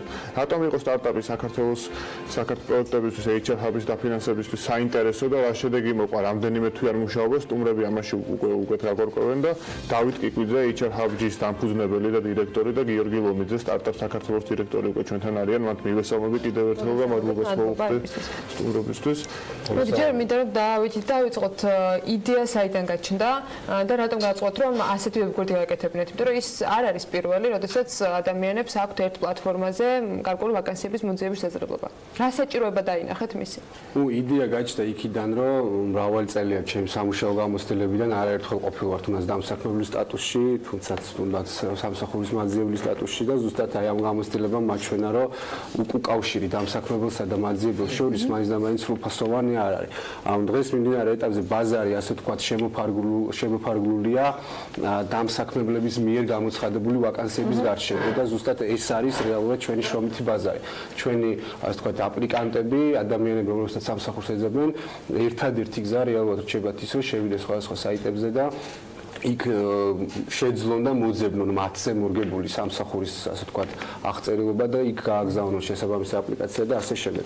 ჩვენ შევძელით და ასე ვთქვათ ვეცადეთ უფრო სხვანაირად შეგვეხედა ამ პრობლემისთვის, როგორ და თითოეულ აპლიკანტს მივეცით საშუალება იმის, რომ საკუთარი შესაძლებლობები ფართოდ გამოაჩინოს ჩვენს ვებგვერდზე, ანუ განათავსოს აპლიკაცია და ამ აპლიკაციას კონკრეტული ვაკანსიის ფარგლებში კი არ ნახავს რომელიმე ორგანიზაცია, არამედ ყველა ორგანიზაცია, ვინც არის ჩვენთან თანამშრომლობს და პარტნიორობს, ყველა ორგანიზაცია შეიძლება ამ აპლიკანტის შესაძლებლობების ნახვა და თვითონ გადაწყვიტოს, ასე ვთქვათ, თვითონ მოძებნოს უამრავი აპლიკანტი, უამრავი სამსახურის მაძიებელი. ბაზაში გაადეთ CV-ები, ასე ვთქვათ. კი ბატონო, ამის მიხედვით ხდება შეთავსება. კი ბატონო, არის ძალიან ბევრი ფილტრი, ასე ვთქვათ, თითოეული ადამიანი, თითოეული აპლიკანტი შეუძლია დარეგისტრდეს, შეავსებს საკუთარ მონაცემებს და ასე შემდეგ და თვითონ დამსაქმებელი კი უამრავი ფილტრის მეშვეობით შეძლებს კონკრეტული პიროვნების მოძებნას და პირდაპირ მასზე კავშირის გასვლას. ანუ უამრავ ადამიანს შეუძლია ერთი ვთქვათ აპლიკანტი, მაგალითად რო წარმოვიდგინოთ, ერთ აპლიკანტი შეიძლება ნახოს მაგალითად 20-მდე და 50-მდე ორგანიზაციამ, რაც ისე დამსაქმებელიც ყოფილხარ და ყოფილხარ სამუშაოს მაძიებელიც. სამუშაოს მაძიებელს რა ვთქვათ პრობლემები შეიძლება ქონდეს ამაზე გავაგრძელებთ საუბარს და რას უსწრებს ეს ვებგვერდი, მაგრამ როგორც დამსაქმებელი რამდენად კომფორტული იქნებოდა და არის ან იქნება მომავალში შენთვის რომ ეძებო დასაქმებული, მაშინ უფრო მარტივია გამოაცხადო კონკრეტული კრიტერიუმები, რაზე მორგებული, თქვათ, შესაბამისი კადრი შეიძლება თავისით მოვიდეს და მოგაკითხოს, ვიდრე შენ არჩიო რამდენიმე ათეულ, თქვათ, CV-ს და ინფორმაციას შორის სასურველი. კი ბატონო, დავიწყოთ პირველი პრობლემა, ყველაზე დიდი პრობლემა ამ შემთხვევაში არის დამსაქმებლის მხრიდან არის ყველაზე დიდი პრობლემა, ეს არის თვითონ CV-ების, ასე ვთქვათ, არასტანდარტულობა. ანუ ძალიან ბევრი ადამიანი თვითონ CV-ის ფორმატს კი ძალიან განუსაზღვრელია, ძალიან არასტანდარტული, არაკვალიფიციურია, ასე დავარქვევდი და ზუსტად აი ამ დროს დამსაქმებელსაც უჭირთ ამ შემოსული უამრავი CV-ის ფილტრაცია. მე ეს პრობლემა გადავწყვიტე იმ კუთხით, რომ შევქმენი სტანდარტული საერთაშორისო დონეზე მორგებული, ასე ვთქვათ, CV-ის ფორმა, რომელსაც თითოეული ადამიანი, თითოეული აპლიკანტი ავსებს და ეს ფორმა იქნება ძალიან ისეთი ლაკონური, ჩამოყალიბებული, დამსაქმებლისთვისაც ძალიან მარტივად აღსაქმელი და თუნდაც თვითონ აპლიკანტსაც შეუძლია CV-ის ფორმა ჩამოტვირთოს, შეიზნახოს თვითონ და თუნდაც მე უკვე სხვას გაუგზავნოს და ასე შემდეგ. სტარტაპ საქართველოს და გიორგი ლომიძე, სტარტაპ საქართველოს დირექტორი არის ჩვენთან ერთად, მას კიდევ ერთხელ მივესალმები. HR Hub-ი და ის მიზნები, რომელიც მას თუ მოკლედ ახლა დავით მაგად მოგცა უკვე საკმაოდ გასაგებათაც, რატომ გახდა თქვენი დაინტერესების საგანი და რა კონკურენტული უპირატესობები, რა ინოვაციური უპირატესობები აღმოაჩინეთ პროექტში, რაც რამაც შემდგომ გადაგაწყვეტინათ მასში მონაწილეობა. მოგესალმებით კიდევ ერთხელ დილამშვიდობისა. ზოგადად ჩვენთვის მნიშვნელოვანია, რომ თითოეულ იდეას კონდეს ინოვაციური ელემენტი, გასდევდეს ლაიტმოტივად და გარდა ამისა, რაც ამ პროექტში მოგვეწონა, იყო ძალიან გამარტივებული გზა დაკავშირებოდნენ ერთმანეთს დამსაქმებლები და სამუშაოს მაძიებლები და ეს ინოვაციური გადაწყვეტები, რაზეც თათო ხა დეტალურად ისაუბრა, იყო იმის მიზეზი და რა თქმა უნდა გუნდის ხარისხით, იმის მიზეზი, რომ მას მოეპოვებინა სტარტაპ საქართველოს დაფინანსება. ჩვენი ერთ-ერთი პრიორიტეტი არის სოციალური ასპექტის გაუმჯობესება საქართველოს და სოციალური ფონის გაუმჯობესება. ეს პროექტი პირდაპირ არის ამის ასე ვთქვათ ხელშეწყობის ნათელი მაგალითი და მე დიდი იმედი მაქვს, რომ აღნიშნულ ბაზარზე საკმაოდ მყარად დამკვიდრდება და თქვენმა სააგენტომ გიორგი რამდენად იზრუნა იმ მომენტზე რომ მოგეკვლიათ დავითის პროექტიდან გამომდინარე, ერჩავი-ხავის პროექტიდან გამომდინარე, ის უნიკალურობა, რომ აქამდე ის პრეცედენტი არ არსებობდა ბაზარზე, იმიტომ რომ მე რო არ ჩამეხედა ამ პროექტში, ვიდრე გადაცემისთვის მომზადებოდი, ჩემთვის HR კომპანიები ბაზარზე ბევრი არიან. რითია HR hub-ი გამორჩეული, რამაც კიდევ ერთხელ ვამბობ, თქვენი როგორც სააგენტოს ინტერესი გამოიწვია. გადაწყვეტილების დროს, რა თქმა უნდა, ამას მივაქციეთ ჯეროვანი ყურადღება, მაქსიმალურად შევისწავლეთ ბაზარი, ნახეთ ყველა ბაზარზე გამოსული კომპანია, რომლებიც რა თქმა უნდა რამოდენიმე წელია ოპერირებენ და სწორედ აქედან გამომდინარე ამ ბაზრის ანალიზის შედეგად დადასტურდა ის ფაქტი, რომ HR Hub-ს აქვს იმის შესაძლებლობა, რომ ეს გაცილებით გაამარტივოს კავშირი ამ ორ სუბიექტთან და დასაქმებულებს ჰქონდეთ გაცილებით დიდი კომფორტი, ვიდრე აქვთ ახლა, მათ ჰქონდეთ ბაზები, მათ ზუსტად ჰქონდეთ სამიზნე აუდიტორია შერჩეული, რაც არანაირად არ უშლის ხელს ვაკანსიის გამოცხადებას, პირიქით თუ ვაკანსიას აცხადებს დამსაქმებელი, რა თქმა უნდა CV-ები სხვადასხვა არხებიდან და აპლიკანტები შეიძლება შემოვიდეს მათთან, მაგრამ აღნიშნული პლატფორმის გამოყენებით ზუსტად უკვე გადარჩეული და დახარისხებული კანდიდატურებთან ექნება ცდომა, რასაც ამ ეტაპზე ბაზარი სამწუხაროდ არ თავაზობდა და ეს იყო ერთ-ერთი ძლიერი კონკურენტული უპირატესობა, რაც გააჩნია აღნიშნულ კომპანიას. HR Hub-ი მიღმა იმისა, რომ ყველაფერთან ერთად გაქვს და მე მომწონს ეს ამბავი სხვათა შორის ის ამბიცია, რომ ლამის სტანდარტი CV-ების დონეზეც გააყენო, ისეთი რომელიც თქვა რაღაც დონეზე მისაღები ყველასთვის იქნებოდა ახმადიც, მე გიდასტურებ რომ არ ვიცი, რამდენი მრავალნაირი სახეობა არსებობს, მე მგონი რამდენი ადამიანიც არის, ზუსტად იმდენი CV-ს წარმოდგენა შეიძლება რაღაც ფორმატში. მოდი თავად მითხარე. HR Hub-ის არ მოგკიდებდი ხელს, არ ახარ ისეთი გამოუცდელი, ბაზრის სიტუაცია არ შეგეცვალა. რა არის ის უნიკალურობა? მარტივად კონკურენტული უპირატესობა, რაც გამოგარჩევს და გაიმედებს, რომ ბიზნესი იქნება წარმატებული. კონკურენტუნარიანობის თვალსაზრისით ჩემი ხედვა, ასე ვთქვათ, არ გამოიხატება იმაში, რომ ჩვენი სეგმენტი ძირითადად ამ მიმართულებით არიან უფრო, ასე ვთქვათ, ახალგაზრდები, სტუდენტები.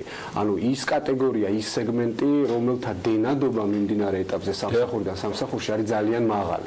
აქედან გამომდინარე, აი ესეთი ტიპის სამსახურები, როგორც წესი, ან ფართოდ კარგად არ ვრცელდება, ინფორმაცია ბაზარზე არ ვრცელდება და თუ ვრცელდება ძალიან ინფორმაციის მიწოდებას გულისხმობ. კი ბატონო, შიდა კომუნიკაციების თვალსაზრისით, შიდა კომუნიკაციებით ხდება, მხოლოდ ასეთი ვაკანსიების გავრცელება, სტუდენტები ერთმანეთს თუ უზიარებენ, რომ სადმე ესეთი ტიპის თანამშრომლები ჭირდებათ.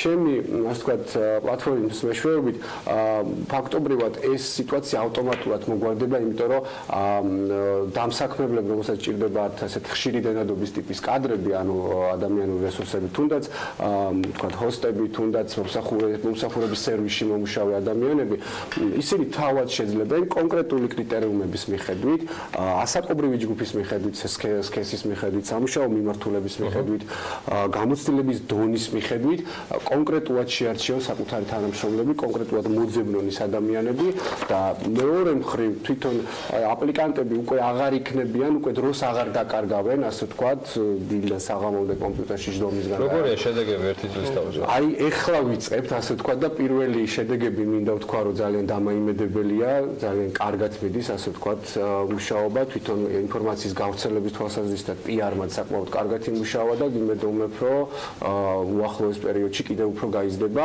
ერთი რაც ძალიან მახარებს არის, რომ ძალიან ბევრი პარტნიორი გვიერთდება, უკვე 20-მდე დამსაქმებელი ყავს ორგანიზაცია, რომელიც ჩვენ საიტზე რეგისტრირებული და თავისთავად ეს ციფრი მუდმივად იზრდება, მუდმივად მოლაპარაკებას ვაწარმოებთ კიდევ ახალ დამსაქმებლებთან, რომლებიც კიდევ უფრო ხელს შეუწყობენ, ასე ვთქვათ, ამ პლატფორმის განვითარებას.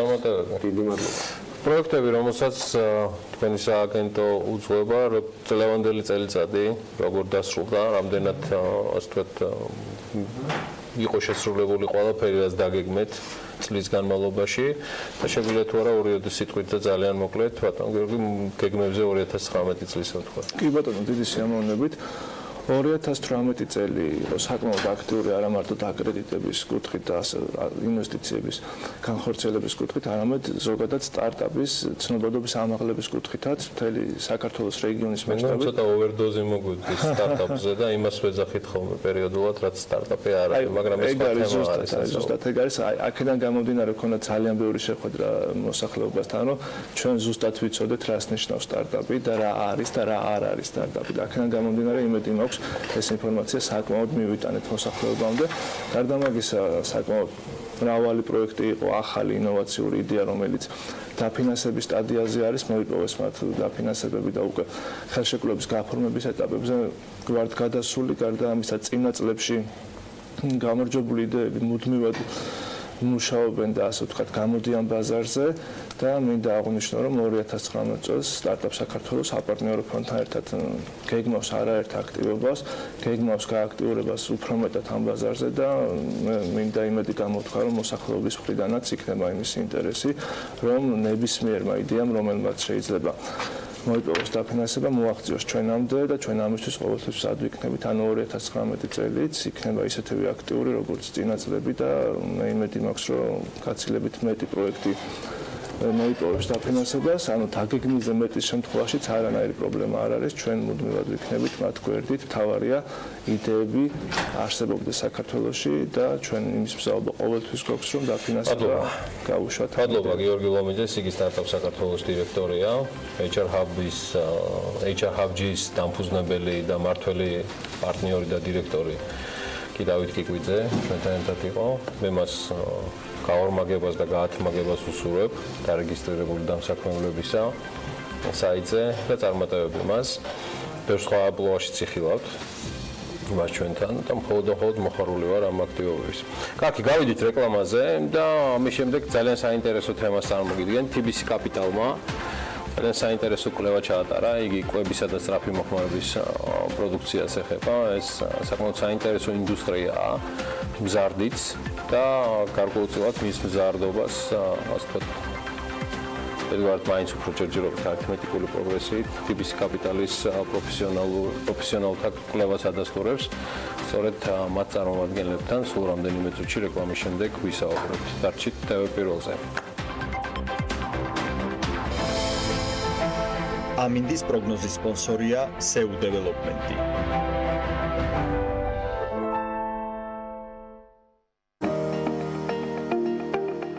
ამინდის პროგნოზის სპონსორია სადაზღვევო კომპანია უნისონი. თავისუფალი დაზღვევა თქვენი სიმშვიდისათვის.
ამინდის პროგნოზის სპონსორია SEU დეველოპმენტი.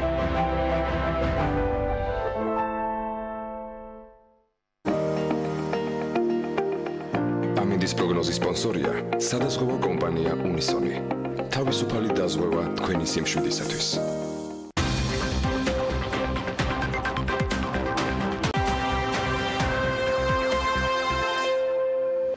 TBC კაპიტალმა კობის და სწრაფი მოხმარების პროდუქციის სექტორის შესახებ კვლევა მოამზადა, რომელიც პირველი საინვესტიციო ანალიზია ამ სექტორისათვის. კვლევის მიზანია კომპანიებს და პოტენციურ ინვესტორებს დაანახოს ბაზრის მიმდინარე მდგომარეობა და სექტორის განვითარების პოტენციალი. ამ კვლევის მიხედვით ორგანიზებულ საცალო ვაჭრობას, ანუ ბრენდირებულ ქსელურ სავაჭრო ობიექტებს საქართველოში განვითარების ძალიან დიდი პოტენციალი აქვთ.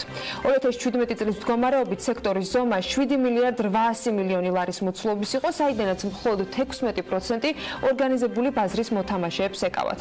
კვლევის დეტალებს და მიღებული მონაცემების ანალიზს უფრო ვრცლად ახლა ჩვენი სტუმრები გაგვაცნობენ.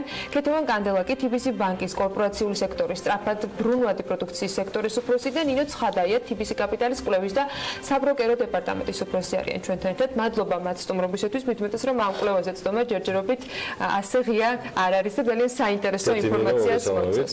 მადლობა რომ ხართ ჩვენთან ერთად. ქეთ დავიწყოთ შენგან. რატო განაცხადეთ საერთოდ კვლევის ჩატარება, რა იყო მიზანი, რა ინფორმაციას ამუშავებდით და მოლოდინი რამდენად გამართლეთ წინასწარ, როცა ამ სექტორში მუშაობდა იცის სფერო, მithumetes ასეთი კომპანიისგან და ასეთი ხარისხით, ალბათ არსებობდა რაღაცა მოლოდინები. როგორი არის შეტიკი? მოგესალმებით, დიდი მადლობა სტუდიაში მოპატიჟებისთვის. TBC ჯგუფისთვის პრიორიტეტულია რომ ჩვენი პარტნიორებისთვის ვიყოთ არა მხოლოდ ფინანსური პროდუქტების და სერვისების მომწოდებელი, კომპანია არამედ მივაწოდოთ მათ ყველა ის საჭირო ინსტრუმენტი, რაც მათ სამომავლოდ ხელს შეუწყობს წარმატებული განვითარებისთვის. ეს კვლევა ამ სექტორისთვის პირველია და ვფიქრობთ, რომ ძალიან საინტერესო ინფორმაციაა თავმოყრილი, რაც კლიენტებს და პოტენციურ ინვესტორებს დაეხმარებათ, რომ დაინახონ რა მიმდინარე ტენდენციებია ბაზარზე და რა განვითარების პოტენციალი აქვს ორგანიზებულ ბაზარს. აი იყო ის პუნქტები, რაზეც გინდოდათ რომ ინფორმაცია მოგეძიებინათ. ვიდრე კვლევას ოფიციალურად ნახავთ სრულ ვარიანტს და ამ შესაძლებლობა როგორც ვიცი რამდენიმე დღეში უკვე TBC კაპიტალის ვებგვერდზე იქნება. რა იყო მიმართულებები, რომელზეც გინდოდათ რომ საპასუხო თქვა მონაცემები გქონოდათ ამ კვლევის შედეგად. რა თქმა უნდა, დღევანდელ ეტაპზე ყოველნაირი ფინანსური ინფორმაცია საჯარო არ არის. ამიტომ ჩვენთვის მნიშვნელოვანი იყო, რომ პირველები ყოფილიყავით, ვინც შეაგროვებს მაქსიმალური ინფორმაცია სექტორის მოთამაშების შესახებ და ჩვენთვის ძალიან მნიშვნელოვანია, რომ ჩვენი კლიენტმა კომპანიებმა ამხელანდობა გამოგვიცხადეს და გაგვიზიარეს ის ყველა ინფორმაცია, რაც აქამდე დახურული იყო. შესაბამისად კვლევა არის ზუსტად გაჯერებული ასეთი სახის, როგორც ფინანსური, ასევე არაფინანსური ინფორმაციით. კიდე ერთი კითხვა რაც პრინციპში კვლევას უკავშირდება, ამ შემთხვევაში ერთ-ერთ მხარეს უნდა გადმოვიდე, ვინ ჩაატარა კვლევა, ეს თავად TBC კაპიტალი იყო თუ დაიქირაო რომელიმე პროფილური კომპანია, რომელმაც უზრუნველყო ამ კვლევის ჩატარება. საკმაოდ დიდი მოცულობის ინფორმაციის ამუშავება ჯამში. მოგესალმებით, მივესალმებით თქვენს მაყურებელს, მადლობა მოწვევისთვის და ეხლა რაც შეეხება კვლევას. კვლევის გაკეთების დროს არ ყავდა დაქირავებული, ასე ვთქვათ, ანუ აყვანილი ვიღაც პროფილური მკვლევარი კომპანია და გეტყვით ამის ძირითადი მიზეზი რა იყო. თვითონ კვლევის სპეციფიკიდან გამომდინარე, ეს არის საინვესტიციო კვლევა, ანუ ძალიან ბევრი ციფრობრივი მონაცემი არის შიგნით, ვეცადეთ რომ მაქსიმალურად ფინანსური ანალიზით დაგვეტვირთა და გაგვენალიზებინა ქართული ბაზარი და მე შეგვედარებინა სხვადასხვა ქვეყნებისთვის, იგივე სექტორის მოთამაშეებისთვის. შესაბამისად, ანუ თვითონ ინფორმაციის სპეციფიკიდან გამომდინარე რთულია, ასევე სექტორის სპეციფიკიდან გამომდინარე, საჯარო არ იყო ეს ინფორმაცია ბევრი. ამიტომ ეს ჩვენ ვიქნებოდით თუ დაქირავებული, ასე ვთქვათ, ანუ სხვა მკვლევარი ორგანიზაცია გაუჭირდებოდა ინფორმაციაზე წვდომა. ჩვენ გადავწყვეტეთ, რომ თვითონ ორგანიზებული ბაზრის მოთამაშეებისთვის მიგვემართა და ძალიან ბევრი მოთამაშე დაგვთანხმდა კვლევაში მონაწილეობაზე, რისთვისაც თითოეულ მათგანს მინდა რომ მადლობა გადავუხადოთ, ანუ გამოგვიცხადეს ნდობა, მოგვეწოდეს ინფორმაცია და ჩვენ ესე კონსოლიდირებული სახით გავაკეთეთ ამ ინფორმაციის ანალიზი. ჩვენ იმედი გვაქვს რომ ანუ მივიტანეთ ბაზრამდე ის პროდუქტი რომ თვითონ რაც გამოადგება თვითონ ბაზრის მოთამაშეებს სექტორის ანალიზში ასევე ანუ პოტენციური ინვესტორებს რომლებიც ამ სექტორით არიან დაინტერესებულები უნდათ რომ დაინახონ სექტორის პერსპექტივა და თუ რომელი მოთამაშე არის შიგნით ასე თუ ისე საინტერესო და მათ ინტერესს მორგებული. მიმართვებიდან დაახლოებით რამდენი პროცენტის შემთხვევაში იყო თანხმობა რომ ამ კვლევისათვის გაეზიარებინათ ინფორმაცია და დაახლოებით რა დრო დაგჭირათ რომ ეს ასეთი მოცულობის ინფორმაცია დაგემუშავებინათ და დარწმუნებული ძალიან კვლევის მე მგონი ყველაზე მძიმე მხარე. იშვიათია რომ ეს კერძო ინფორმაციის მიღება საკმაოდ რთულია. სანდოობის მიმართულებით ძალიან მნიშვნელოვანი სანდოობამდე თანხმობა არის, როგორც ესე ადგება. გეტყვით, საკმაოდ მარტივი პროცესი ცალსახად არ ყოფილა, რადგან ეს იყო ჩვენი და მოთამაშების ასე ვთქვათ პირველი იტერაცია იყო. ჩვენ ნდობას ეხლა ვაკეთებთ ამის აშენებას და დარწმუნებულები ვართ, რომ კიდევ უფრო მეტად გავაგრძელებთ თანამშრომლობას და ისევ მათი კომენტარებით, მათი შენიშვნებით გათვალისწინებულ, მათ ინტერესებზე მორგებულ პროდუქტს შევთავაზებთ განახლებულს, შემდეგ წელს როცა გავაკეთებთ უკვე ამ კვლევის განახლებულ ვერსიას, რაც შეეხება თვითონ პროცესს, ამ თანხმობის მოპოვების არ იყო მარტივი პროცესი ცალსახად, თუმცა შემიძლია ვთქვა, რომ აბსოლუტურმა უმრავლესობამ დაგვთანხმდა კვლევაში მონაწილეობაზე, რა ვიცი 90%-ზე მეტმა, ვისაც მივმართეთ, დაგვთანხმდა და ასე ვთქვათ, მოგვაწოდა ეს მონაცემები, რაც გჭირდებოდა. დიდი მადლობა მას. კვლევიდან გამომდინარე, ცალსახად ჩანს ესეთი ამბავი, რომ საცალო ორგანიზებულ, ბრენდირებულ ქსელურ სავაჭრო ობიექტებს აქვს დიდი პოტენციალი და ეს ყველაფერი არც მეტი არც ნაკლები საუბარია ზრდაზე 11 მილიარდამდე. დღევანდელი 7 მილიარდ 800 მილიონიდან რაც ფიქსირდება. და ხო, გაცილებით მნიშვნელოვანი და შთამბეჭდავი სტატისტიკა არის, რაც ჩანს, რომ ორგანიზებულ მოთამაშეთა რიცხვი გაორმაგდება. რის საფუძველზე მოხდება ეს აღნიშნულის და ჩემთვის ძალიან საინტერესო ეს მიგნება, რაც TBC კაპიტალმა დააფიქსირა. დიახ, ორგანიზებული ჯერ დავიწყებ თვითონ ჯამური სექტორის 11 მილიარდამდე როგორ მივდივართ. ჩვენი პროგნოზით შემდეგი 5-6 წლის მანძილზე, დაახლოებით 2023 წლისთვის 11 მილიარდამდე უნდა მივიდეს ჯამური სექტორი. რაც დღევანდელი მაჩვენებლიდან რომ ნახოთ, საშუალოდ არის 6%-იანი ზრდა თვითონ სექტორის. თუმცა შემდეგ თუ შევხედავთ ორგანიზებულ და არაორგანიზებულ სექტორში, ორგანიზებული მოთამაშეების წილი პენეტრაცია, თვლით რომ უნდა გაორმაგდეს დღევანდელი 16%-დან უნდა გაიზარდოს 30%-მდე, რაც ცალსახად უფრო მაღალი ზრდა არის, ვიდრე სექტორის ჯამური მაჩვენებლის. ჩვენი პროგნოზით არაორგანიზებულ ბაზარს ჩაანაცვლებს ორგანიზებული ბაზარი და სწორედ ამის ხარჯზე, ასე ვთქვათ, გაორმაგდება ორგანიზებული მოთამაშეების პენეტრაცია ჯამურ სექტორში. ალბათ ეს მოხდება იმის ხარჯზე, რომ თვითონ მეწარმეები დაინახავენ თვისებრივად სხვა საჭიროებებს, რომ იყვნენ ბაზარზე წარმოდგენილნი. დიახ, იცით როგორ არის, თვითონ ბაზარს დღეს ძალიან კარგი ტემპი აქვს, ძალიან კარგ ტენდენციებს აფიქსირებს, ძალიან სწრაფი ტემპით იზრდება და უბრალოდ ამ ტემპს თუ მიყვება, ასე ვთქვათ, თუ რამე ხელი არ შეუშალა, გარდაუვალია იქნება ცალსახად ამისი მიღწევა და რატომ? 16%-იან მაჩვენებელს რო შევხედოთ, ორგანიზებული ბაზრის პენეტრაციის, ის ასე ვთქვათ, იყოფა, თბილისსა და რეგიონებში ცოტა სხვადასხვანაირი სურათი შეიძლება რომ დავინახოთ. თბილისში არის ორგანიზებული ბაზრის 43% პენეტრაცია, ხოლო რეგიონებში შედარებით დაბალი არის. თბილისში საკმაოდ განვითარებული არის ორგანიზებული ბაზარი, რაც ალბათ მოსალოდნელიც არის ინტუიტიურია, საკმაოდ ბევრი არის ქსელური ბრენდირებული მაღაზიები თბილისში და რეგიონებში ცალსახად დიდი პოტენციალი გვაქვს. ჩვენ ვთვლით, რომ ეს 16% რაც არის დღეს, ასე ვთქვათ, განვითარების პოტენციალს ქმნის, ერთგვარი მიმართულება არის ორგანიზებული ბაზრის მოთამაშეებისთვის, თვითონ მათგანს აქვს ძალიან მკაფიოდ ჩამოყალიბებული სტრატეგია და გეგმა თუ როგორ უნდა განვითარდეს და ჩვენ ვთვლით, რომ ესე ვთქვათ, თუ ამ გეგმებს მიყვა და სექტორიც ამ განვითარების ტემპებს მიყვა, აუცილებლად მივახლოვდებით როგორც რეგიონის ქვეყნებს, ასევე დასავლეთ ევროპის ქვეყნებს, სადაც გაცილებით დიდია ორგანიზებული ბაზრის წილი. მოდი ეს ორგანიზებული და არაორგანიზებული მოთამაშეები დავუყოთ და გავუხსნათ ჩვენს მოყვებსაც, რას ნიშნავს იქიდან გამომდინარე კვლევა პირველია და ჯერჯერობით თქვენს მიერ შემოღებული თქვა ტერმინები შეიძლება იწოვდეს არასწორ აღქმას, განმარტოთ ესენი რას ნიშნავს და რა განსხვავება არსებობს ორგანიზებულ და არაორგანიზებულ მოთამაშეებს შორის. ორგანიზებულ ბაზრის მოთამაშეთ ჩვენ თვლით კომპანიას, რომელსაც აქვს ბრენდირებული სავაჭრო ობიექტები. მაგალითისთვის რომ ავიღოთ კერძო პირი, რომელსაც აქვს ვთქვათ 10 სავაჭრო ობიექტი ქვეყნის მასშტაბით. მაგრამ ამ ობიექტები არ არის გაერთიანებული ერთი სავაჭრო ნიშნის ქვეშ. ასეთ კომპანიას ან კერძო პირს მოთამაშეს ჩვენ ვერ შევიყვანთ ორგანიზებულ ბაზარში, მხოლოდ იმიტომ რომ ის არ არის ერთი ბრენდის ქვეშ მოქცეული. შესაბამისად, ეს დაყოფა არის აღებული ამ კვლევაშიც და ამ კუთხით არიან გაყოფილი მოთამაშე. ეს გაყოფა სავარაუდოდ არის ზოგადად რაღაც მიღებული კრიტერიუმების საფუძველზე, ხო, ალბათ საერთაშორისო. დიახ, ჩვენ ვიხარჯვანებით საერთაშორისო დამკვიდრებული პრაქტიკით და იმ გამოცდილებით, რაც დასავლეთ ევროპის ქვეყნებში არის მიღებული. კეთი, რახან სარგებლობთ ექსკლუზივის მაღალი ხარისხით და მადლობა TBC კაპიტალს ამისთვის, რომ კვლევა, რომელიც სულ რამდენიმე დღეში გახდება ყველასთვის დაინტერესებულთათვის საჯარო, ვერ გაგიშვებთ ისე, რომ ბაზრის შედარებით და გამოკვეთილ ლიდერებთან, მოთამაშეებთან დაკავშირებით არ დააქცინცლოთ რაღაცა გარკვეული ინფორმაცია მაინც. ანუ ცხადია ის, რისი გადმოცემაც თქვენ უკვე შეგიძლიათ, გამოიკვეთა თუ არა ამ კვლევისას მოთამაშეები, რომელიც ინდუსტრიის თუ სექტორის ცალსახად ლიდერები არიან.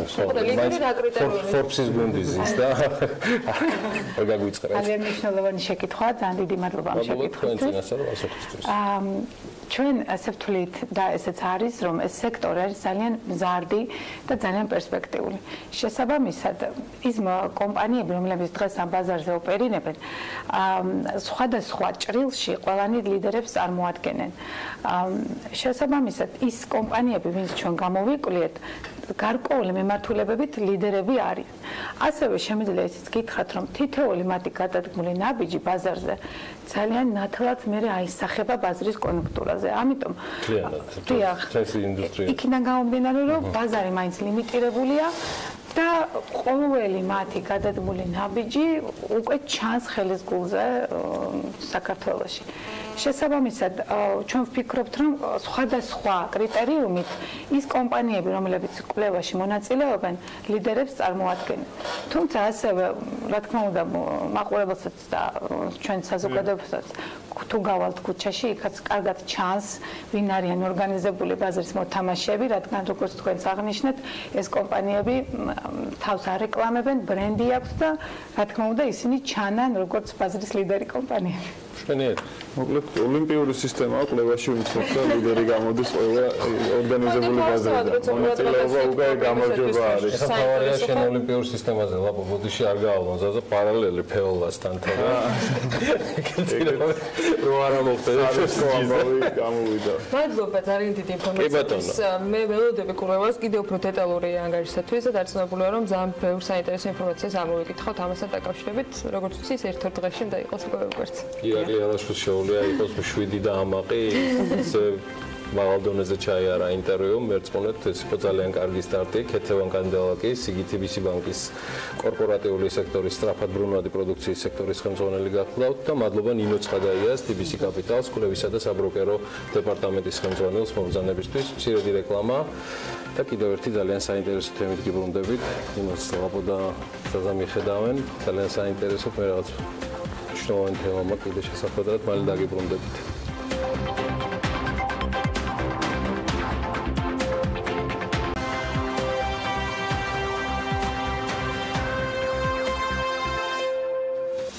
ლიტვანი გერმანული საშობაო სუფრის განუყოფელი ნაწილია. არა მხოლოდ გერმანული, სხვათა შორის მას ფართოდ მოიხმარენ ისრიან ინგლისშიც. ჯადოსნურ სასმელად მას ხშირად მოიხსენებენ და გამოდის, რომ ეს ზედსართავი ჩვენი შემდეგი სტუმრის მიერ წარმოებული უნიკალური ღვინის ჩაისთვის გამოსაყენებლად უკვე დაკავებულია. წინამძღვრებში არც გლინტვენი მიხსენებიათ ყველად, როცა ღვინის ჩაიზე ამბავს გაიგებთ, მაყურებელსაც პირველი ალბათ გლინტვენი გაახსენდება, მაგრამ თუ ეთერის ბოლომდე უყურებთ, მიხვდებით, რომ სულ ყველად გავავლეთ პარალელი. ღვინის ჩაი მაღალტექნოლოგიური მეთოდით საფერავის ყურძნის წიფწის და ღვინის შერევის შედეგად მზადდება. ჩაიში ღვინოს ყველა სასარგებლო თვისება ალკოჰოლის გარეშეა შენარჩუნებული. ცხელ საფერავს სოფლიოში ანალოგი არ აქვს. ღვინის ჩაის პროექტის სტარტაპ საქართველოს სახელმწიფო პროგრამის გამარჯვებულია. მისი წარმოების იდეა ქართველი ფარმაცევტი ირაკლი ნატროშვილის თავში ჯერ კიდევ 25 წლის წინ დაიბადა და აღმოჩნდა, რომ გადამუშავების პროცესში მიღებული პროდუქციას გააჩნია არანაკლებ სასარგებლო თვისებები, ვიდრე ღვინოსია.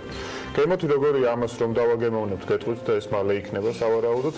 იქამდე კი კომპანია სტუმარის დამფუძნებელი გიორგი ბუკი არის ჩვენთან სტუდიაში და ის მოგვიყვება უკვე უშუალოდ პროდუქტზე რამდენიმე საჭირო დეტალს ეჭვმა პროდუქტის. ეს საუბარი შედგება რა თქმა უნდა სწორედ ამერჩული ღვინის ჩაის ფონზე, რომელსაც დიდი სიამოვნებით მივირთმევ და ჩვენ მაყურებელს გაუზიარებთ ზადას დაპირებისა. აუცილებლად. საიდან გაჩნდა იდეა, რომ ღვინის ჩაი შექმნილიყო? მოგესალმებით, მადლობა პირველ რიგში მოწვევისთვის. რაც შეეხება პროდუქტის იდეას, როგორც აღნიშნეთ, 30 წლის წინ ქართველმა ფარმაცევტმა შექმნა პროდუქტი, რომელსაც პირობითად ღვინის ჩაი ეწოდა. 2 წლის წინ ჩვენმა გუნდმა გაიგო ამ პროექტის შესახებ. ამ პროექტის შესახებ შევქმნით ბიზნეს გეგმა, შევიტანეთ სტარტაპ საქართველოში და გავიმარჯვეთ. და დავიწყეთ უკვე პროექტის განხორციელება, თუმცა სტარტაპ საქართველოსგან მიღებული დაფინანსების გამოყენება არ დაგვჭირდა, რადგან მალევე გამოჩნდა ქართველი ინვესტორთა ჯგუფი, რომლებიც თავიდანვე აქტიურად ჩაერთნენ როგორც პროექტის როგორც ფინანსურ, ასევე ტექნიკური განხორციელების საკითხებში. ანუ სახელმწიფოსგან მიღებულ დაფინანსებაზე გამოვიდა, რომ უარი განაცხადეთ, ვინაიდან სრულად კერძო ინვესტიციით დაიფარა ეს პროექტი. დიახტორად აღნიშნეთ, სახელმწიფომ ამ შემთხვევაში შეასრულა როგორც პლატფორმის მაკავშირებელი ხიდის როლი სახელმწიფოსა და კერძო ინვესტორებს შორის. პროექტი მან შეარჩია პროექტი, რომელთაც დაინტერესდნენ ქართველი ინვესტორები და რითაც მოხდა პირველად უპრეცედენტო შემთხვევა, როდესაც სტარტაპ საქართველოში გამარჯვებული პროექტი თავიდანვე საკუთარი სურვილი თუ არს ამბობს დაფინანსება. თქვენ ტექნოლოგია ახსენეთ, რა ტექნოლოგიაზე არის დაფუძნებული, იმიტომ რომ როგორც ვახსენეთ, ის უალკოჰოლოა, იმიტომ რომ დილიდან ალკოჰოლი არ იქნება კარგი ამბავი, თან ჩაი და ამიტომ განმარტის რომ გლინტვეინთან მას კავშირებს, რომელიც საკმაოდ მაღალალკოჰოლური არის, თან ცხელი სასმელი თავისთავად სწრაფად მოქმედებს. როგორი ტექნოლოგიით მზადდება? რაც შეეხება ტექნოლოგიას, პროდუქტი მზადდება ღვინის, ყურძნისა და წიფწის მაღალტექნოლოგიური შერევით. ხდება 8 საფეხურიანი დამუშავების ტექნოლოგია, რადგანაც აბსოლუტურად ხდება როგორც საფერავის ფერის, ასევე არომატის და გემოს შენარჩუნება. რაც თავარია ხდება მისი სასარგებლო თვისებების შენარჩუნება. და შეიცავს ძალიან ბევრ ანტიოქსიდანტებს, ძალიან კარგია სისხლის მიმოქცევის გასაუმჯობესებლად და ასევე დადებითი ეფექტი აქვს ნაბახურს. მხოლოდ საფერავის გამზადდება?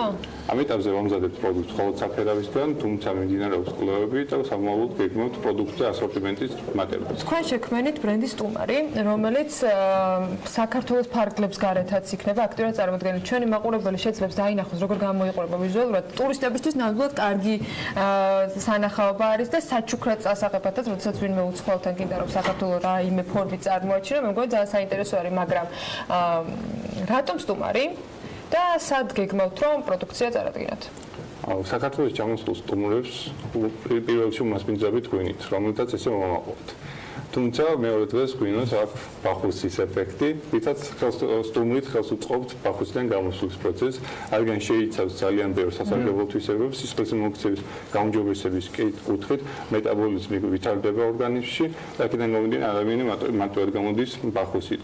როდესაც სტუმარს ყოველთვის უკავშირდება ძალიან ცივი კარგი დახვედრა ქართული კულტურიდან გამომდინარე და გადავწყვეტით როგორც ვიცი, მხოლოდ ქართველების ბახუსიდან გამოყვანა არ იქნება ამ პროდუქტის მიზანი, ვინაიდან იგი ქვეყნის საზღვრებს დატოვებს და ამ შემთხვევაში ექსპორტზეც გააქვთ ორიენტირება გაკეთებული. ამ მიმართულებით აგეგმები აქვს კომპანიას და როგორ ფიქრობთ განვითარებას პირველი ნაბიჯიდან როგორ მოგვიყვეთ? მადლობა კითხვისთვის.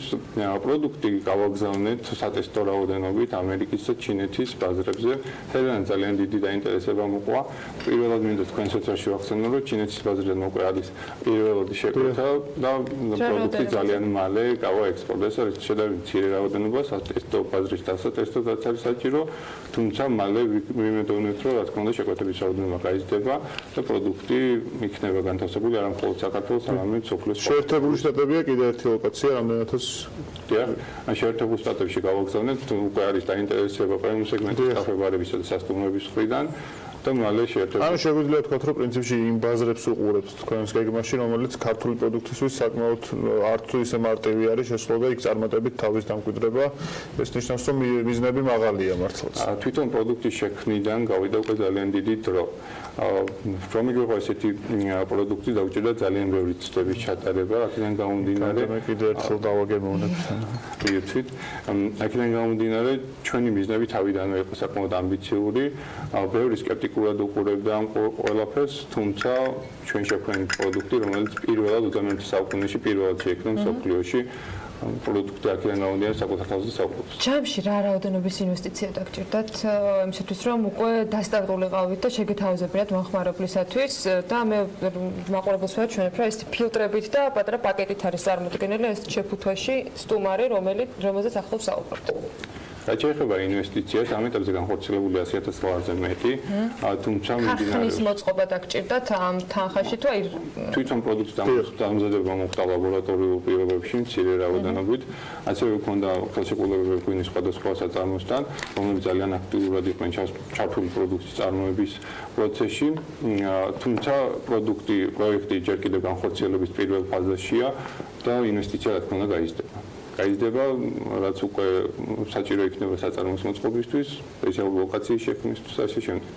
ძალიან საინტერესო ამბავია. ევროპული ბაზარი არ არის თქვენთვის საინტერესო ამ ნაწილში მოკითხული თუ გაქვთ, ან თუ ყოფილა რაიმე ფორმით კონტაქტები? ევროპულ ბაზართან საკმაოდ მჭიდრო კონტაქტი.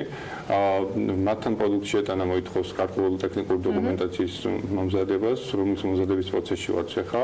მიმდინარეობს აქტიური მუშაობა გერმანულ ბაზართან. დაინტერესდა გერმანიის ერთ-ერთი უცხოელესი კომპანია, რომელიც დისტრიბუციას ახდენს როგორც სცენარეული ჩაის, როგორც გერმანიაში, ასევე ევროპის სხვა ქვეყნებში და მასთან სავარაუდოდ ძალიან მალე გაფორმდება ხელშეკრულება, რომლის მიხედვითაც პროდუქტის გატანა მოხდება ევროპის ბაზარში. ვფიქრობ, რომ შეიძლება ტექნოლოგიის გაზიარებასთან დაკავშირებითაც იყოს დაინტერესება, მათ შორის სხვა ქვეყნების, სხვა კომპანიების, სხვა ღვინის მწარმოებლების მხრიდან და ამ ნაწილში იყოს რაიმე ფორმით თანამშრომლობა. ტექნოლოგიის გაზიარების კუთხით არის უკვე დაინტერესება. თუ აპირებთ რომ გაუგზავნოთ. თუმცა ამ ეტაპზე გვინდა რომ პროდუქტი იყოს ჩვენი ნოუ-ჰაუ და აქედან გამომდინარე საწყის ეტაპზე ვფიქრობ რომ ჩვენ ვიქნებით წარმოებლები თავიდანვე იდეა იყო რომ პროდუქტი შექმნილიყო საქართველოში რადგანაც გვაქვს ღვინის წარმოების 1000 წლიანი კულტურა გვინდოდა რომ ამ მაღალი კულტურის მქონე ქვეყანაში შექმნილიყო კიდევ ერთი ახალი ინოვაციური თანამედროვე პროდუქტი რომელიც შემდეგ უკვე მსოფლიოს ბაზარზე იწყებოდა თავის სიტყვას. აქედან გამომდინარე ვფიქრობ რომ ეს ტექნოლოგია უნდა დარჩეს საქართველოში და შემდეგ უკვე საქართველოში ნაწარმოები მაღალი ხარისხის პროდუქტის რეალიზაცია მოხდეს სხვა ქვეყნებში. შეწარմატებას გისურვებთ 2019 იქნება დარწმუნებული ძალიან მნიშვნელოვანი წელი სტუმრისთვის და ბევრი სტუმარი მიგეღოთ სწორედ ასე არჩეულებრივი პროდუქტით. მადლობა სტუმრობისათვის გიორგი ბუკიას კომპანია სტუმარის დამფუძნებელს მასპინძლობთ საქმიანი დილის ეთერში. ვიდრე შემდეგ თემას არ გიდგენთ ზაზა მოგეწონა. მე შემიძლია ვთქვა რომ ყველას ვირჩევ დაგემოვნებას და მე აღარ დაჭირდებათ უკვე ჩემი რჩევა. თან უალკოჰოლოა, ასე რომ საპატრულო პოლიციის თანამშრომლებს საჭესთან ნასვამი არ ჭდები. და თან აბახუშევს მისწრება ყოფილა, ამასაც გავსინჯა. რაც შეეხება დანარჩენს, კიდევ ერთი ძალიან საინტერესო სიახლე გვაქვს განსაკუთრებით ეს აჭარაში დააინტერესებთ. 60 მაღაზია და 157 ავტოგასამართი სადგური. ასე გამოიყურება კომპანია გალფის პორტფელი მას შემდეგ, რაც ბათუმში ერთდროულად 2 ავტოგასამართი სადგური და მაღაზია გაიხსნა. საზეიმო გახსნა კომპანია მომხმარებლებისათვის სიურპრიზთან ერთად დაგეგმა და თუ საწვავს ბათუმში 16 დეკემბრამდე გალფის ბენზინგასამართ სადგურში ჩაასხამთ, ფასდაკლებასაც მიიღებთ. გალფს ბათუმელი მომხმარებლებისთვის სიახლე აქვს. გუშინ შავიზღვისპირა ქალაქში კომპანიამ 2 ახალი ავტოსადგური და 2 მაღაზია გახსნა. ბენზინგასამართი სადგურები ბათუმში ბაგრატიონის ქუჩაზე და აეროპორტის გზატკეცილზე მდებარეობს. ორივე სადგურზე და მაღაზიებში მომხმარებელი მიიღებს უმაღლესი ხარისხის პროდუქტს პირველ რიგში, უმაღლესი ხარისხის საწვავს ევრო 5-ის ტიპის, რომელიც ეკოლოგიისთვის, ქართული სატრანსპორტო საშუალებებისთვის და ზოგადად საქართველოსთვის არის ერთ-ერთი ყველაზე აღალი ხარისხის პროდუქტი და ქვეყნის განვითარების ეს არის ძალიან მნიშვნელოვანი. კომპანია გალფი ყოველთვის დგას მომხმარებლის გვერდით, ყოველთვის დგას ქართული ბიზნესის განვითარების და ეკონომიკის განვითარების გვერდით. კომპანია მომხმარებლებს სიახლეებს, ფასდაკლებებსა და აქციებს ხშირად სთავაზობს. არც ბათუმის ახალი ავტოგასამართი სადგურების გახსნა ყოფილა გამონაკლისი. გალფ კლუბის წევრები ბათუმში მდებარე ბაგრატიონის, ლერმონტოვის და აეროპორტის გზატკეცილზე მდებარე ავტოგასამართ სადგურებზე 16 დეკემბრამდე საწვავში 20 თეთრით ნაკლებს გადაიხდიან. 400.000-მდე გალფ კლუბის წევრი ისარგებლებს გალფის აქციით.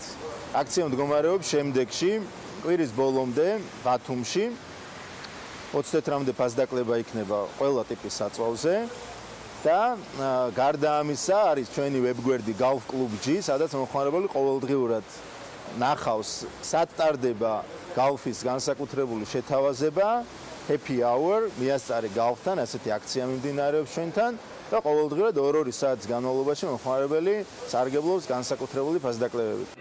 როგორც კომპანიის მენეჯმენტი ანონსებს, წინა საახალწლო პერიოდში მომხმარებლები მათგან კიდევ მრავალ აქციასა და ფასდაკლებას უნდა ელოდონ.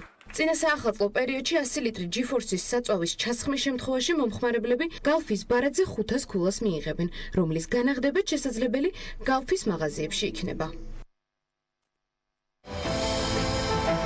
ამინდის პროგნოზის სპონსორია SEU Development-ი.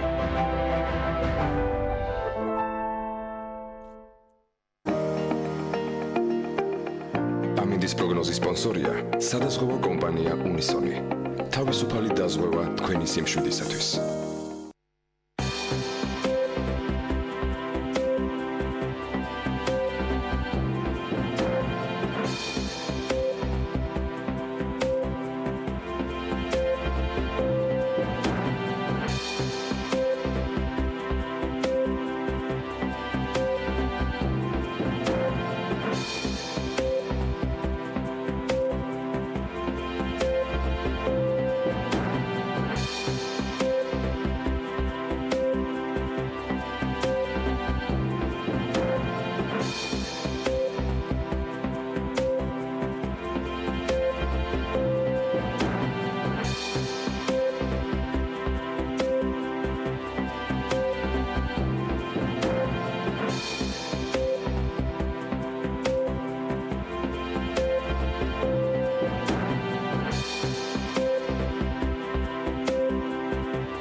ამინდის პროგნოზის სპონსორია SEU Development-ი.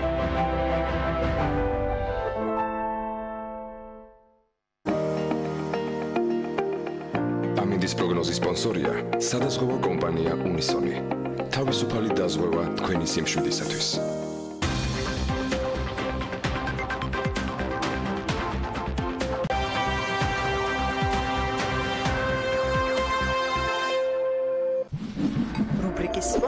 ეროვნული ასოციაცია და რეალტორთა ეროვნული ასოციაციის პარტნიორები გახდნენ National Association of Realtors მსოფლიოს უდიდესი სავაჭრო ასოციაციის წარმომადგენელია და ის 70 ქვეყნიდან 1,200,000 წევრით არის წარმომადგენელი, მათ შორის ისეთი ინსტიტუტები და საზოგადოებრივი საბჭოები, რომლებიც ჩართულები არიან საცხოვრებელი და კომერციული უძრავი ქონების ინდუსტრიის ყველა ასპექტში.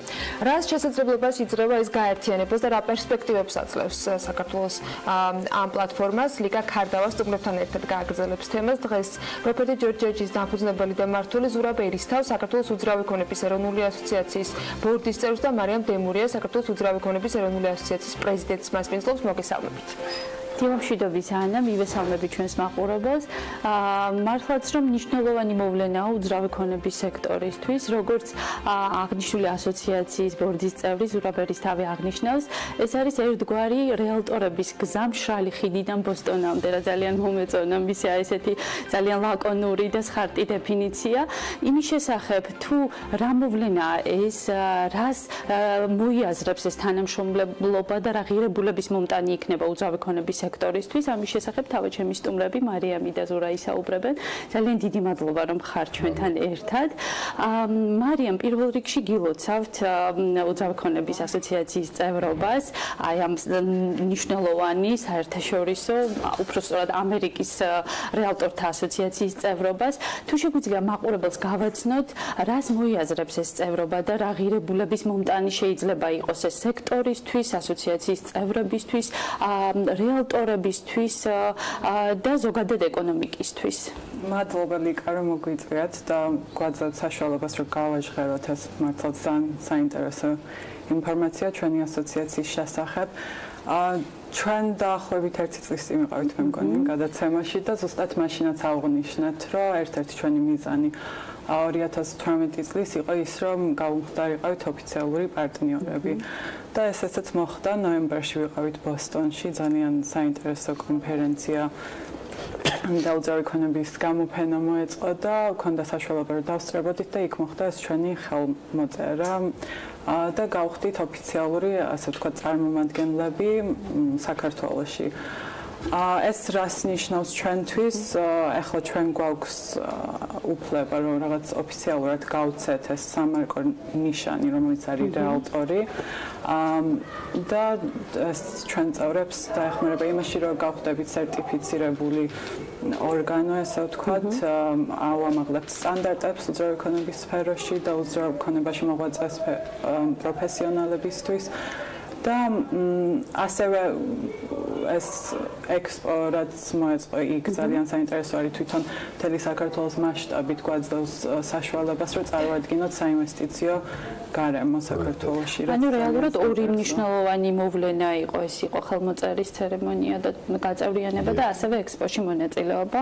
ანუ თქვენ ორივე მიმართულებით იყავით ჩართულები. და ეს იქნება ყოველწლიური მოვლენა იქნება, შევძლებთ რომ შემდეგ წელსაც დავესწროთ და იმედი გვაქვს რომ რაღაც უფრო დიდი წარმომადგენლობით დავესწრებით უკვე გამოცდილებაც მივიღეთ წელს და წარუადგენ საქართველოს კიდევ უკეთესად.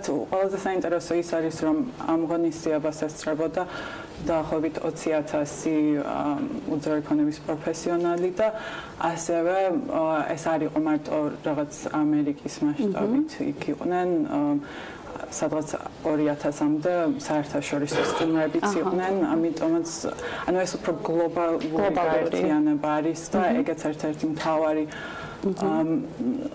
რაღაც ბენეფიტი არის ჩვენი წევრებისთვის, რომ ხდებიან ზუსტად ამ რაღაც გლობალური ოჯახის წევრი. ძალიან საინტერესო ეს ყველაფერი. ზურა, თქვენ როგორც უძრავი ქონების ასოციაციის ბორდის წევრი, როგორ აფასებთ ამ მოვლენას და როგორია გზა მშრალი ხიდიდან ბოსტონამდე?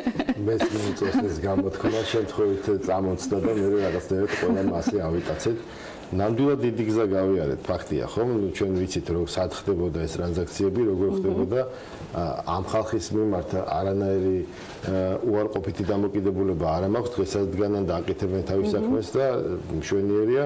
უბრალოდ გაიზარდა ქვეყანა, გაიზარდა დამოკიდებულება ამ პროფესიის მიმართ, მოთხოვნები და შესაბამისად ჩვენც გადავწყვიტეთ, რომ შევერთებოდით აი ამ ასოციაციას. ეს არ არის მარტო ამერიკული ასოციაცია, ეს არის პრაქტიკულად მთელი მსოფლიოს ყველაზე დიდი გაერთიანება რეალტორების, იქ მაგალითად იყო ჩინეთის წარმომადგენელი, რომელმაც ილაპარაკა 1,700,000 ბროკერის სახელით, წარმოიდგინეთ თქვენ და ასე შემდეგ. ის 70 ქვეყანა, რომელიც წევრია ამ NA არის, კიდევ თავის მხრივ წარმოადგენს პრაქტიკულად მსოფლიო ელიტას. ჩვენ რას გვაძლევს? პირდაპირ ვთქვათ, რომ ძალიან გველოდებოდნენ, დაგვიანებული იყო ეს ნაბიჯი, ამდენი ხანით შეგვეძლო გავხდარიყავით, უნდა გავხდარიყავით, მაგრამ არ ყოფილა ამის მცდელობა. გველოდებოდნენ, იქ იყვნენ, თქვა ჩვენი მეგობრები, გულისხმობ იმ ქვეყნებიდან, პოსტსაბჭოთა ქვეყნებიდან, რომლებიც ჯერ კიდევ არ იყვნენ წევრები, უკრაინელები, ბელორუსები, კიდევ სხვადასხვა ქვეყნის წარმომადგენლები და აი ნამდვილად მოდიოდნენ ჩვენს მაგიდასთან და გვილოცავდნენ და გვეხუტებოდნენ და გვეუბნებოდნენ, რომ სად ხართ ამდენი ხანი, რომ საქართველოს რატომ არ ჩანს. და ეს რომ წარმოიდგინეთ, არის უზარმაზარი ექსპო, გარდა იმისა, რაც ჩვენ თქვით და რასაც ხელი მოვაწერეთ, ეს არის სარბიელი უზარმაზარი, სადაც შეიძლება წარმოადგინოთ და ჩვენ ვსაუბრობთ, რომ იქნება მომავალი წლისთვის, რაც არ უნდა ამბიციური იყოს, თუმცა ამბიციური იყო ამაში გაწევრიანება და მარიამის სახმარებით მოვახერხეთ რაღაცა რეკორდულ ვადებში გავწევრიანებულიყავით. იქნება მომავალ წელს გქონდეს ჩვენი პავილიონი, სადაც უკვე ქვეყანას წარმოვადგენთ და იქ შეგვიძლია წავიყვანოთ დეველოპერები. აბა ეს იქნება ძალიან კარგი შესაძლებლობა ქართული კომპანიებისთვის.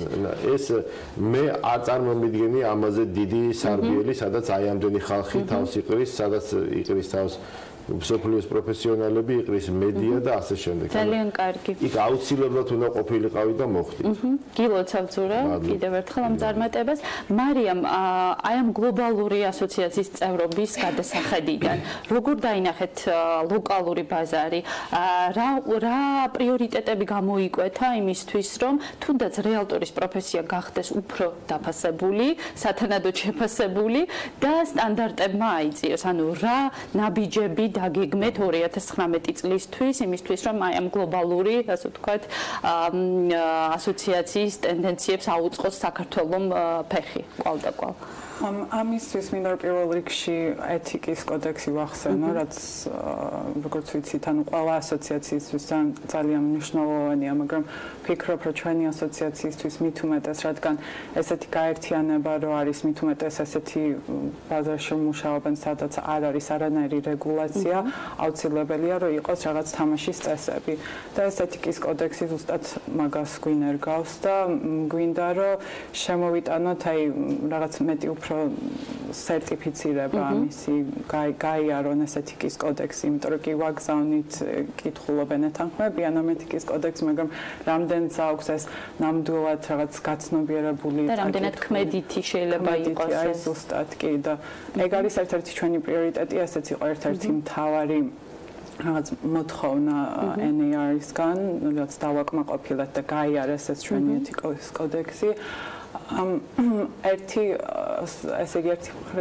სერტიფიცირება იქნება კიდევ მინდა რომ აქვე აღვნიშნოთ რომ იანვარში გვექნება ჩვენი რაღაც ესეთი ყოველწლიური დაჯილდოება გავახშამი რასაც დაკავშირებით დეტალურ ინფორმაციას კიდევ უფრო გავაჟღერებთ ესეთი რაღაც გვაძლევს საშუალებას რომ გადავხედოთ გასულ წელს რაღაც დავაჯილდოეთ ინდივიდები ვინც რაღაც წარმატებით გაიარეს ეს წელი და ასევე დაესწრებიან ჩვენი ეს ახალი შეძენილი საერთაშორისო მეგობრები. კი, რაც იქნება ძალიან საინტერესო, რომ იცით არის რაღაც საქართველოს ესე ინტერესი იყო, მაგრამ არ აქვს საკმარისი ინფორმაცია და ეს დაპატიჟებით ჩვენი რაღაც ინფორმაციის წარდგენით რაღაც ოპტიმალური. ძალიან კარგი. ჩვენ ასევე დავამატებ გვაქვს სუპერ ამბიციული ოცნება, ვიტყვი რომ ამ NAR-ის ევროპული შეკრება ჩავატაროთ საქართველოში. არ ვიცით უბრალოდ რამდენად საქართველოს მასშტაბი და ინფრასტრუქტურულად ამხელა ღონისძიების მისაღებად მზად ვართ, იმიტომ რომ რაც ჩვენ იქ ვნახეთ ისეთი მასშტაბის პავილიონები, სასტუმროები, ინფრასტრუქტურა ეს არის ძალიან რთული საქმე, მაგრამ თვითონ NAR-მაც კი თქვა, რომ ძალიან საინტერესო იდეა არისო. მე მინდა რომ მარიამის ნათქვამს თქვენის ნებართვით ორი წინადადება დავამატო. ეს ეთიკის კოდექსი, რომელიც ყველა ასოციაციას აქვს და ჩვენც გვაქვს, ყოველთვის არის რაღაცა ფურცელი, რამოდენიმე, რომელიც სადღაც თაროზე დევს და ეს რომ ასე არ იყოს, ჩვენ ამიტომ ჩვენმა ბორდმა, რომელმაც პირობითად შევითავსეთ ჯერჯერობით ეთიკის კომიტეტის ფუნქციები, დავიწყეთ უკვე კონკრეტულ საკითხებზე მსჯელობა, რა არის ის პრობლემა, მოდით ასე ვთქვათ, რომ თქვით, რომ 5 პრობლემა რა გვაქვს და რისი გადაწყვეტით წავალთ, გადავდგავთ წინ ნაბიჯებს. და შევიკრიბეთ უკვე დავიწყეთ აი ესეთ საკითხებზე მსჯელობა და გვინდა რომ ეს რაღაც ასე ვთქვათ ქაოტური ბაზარი, რომელიც არაფრით არ რეგულირდება, სახელმწიფო ამას არ რეგულირებს, არც ასოციაცია, გვინდა რომ ეს გახდეს უფრო ცივილური. პირველ რიგში ეს არის გვინდა რომ დავნერგოთ კომფორტი ჩვენივე კოლეგებისთვის, რადგან გვესოდინება რომ რა შეიძლება გავაკეთოთ, რას უნდა ველოდოთ, რა არ უნდა გავაკეთოთ, რომ ეს მერე არ აისახოს ისევ ჩვენს მომავალზე და გარე სამყაროსთან ჩვენი შეხება იყოს უფრო ჯანსაღი. კი ბატონო. სურათ, წარმატებას გისურვებთ, მარიამ, წარმატებას გისურვებთ თქვენს საქმიანობაში, გეგმებში, აუცილებლად თვალყურს ვადევნებთ თქვენს, ასე ვთქვათ, სამომავლო აქტივობებს, სიამოვნებით გავაშუქებთ. მაყურებელს კი ძალიან დიდი მადლობა იმისთვის, რომ დროს გვითმობს და ინტერესდება უძრავი ქონების თემებით. ტრადიციულად გონივრულ ინვესტიციას ვუსურვებთ ჩვენს მაყურებელს უძრავ ქონებაში. რუბრიკის სპონსორია M-კვადრატი. რუბრიკის სპონსორია დღისი, მასშტაბური საცხოვრებელი კომპლექსი თბილისში.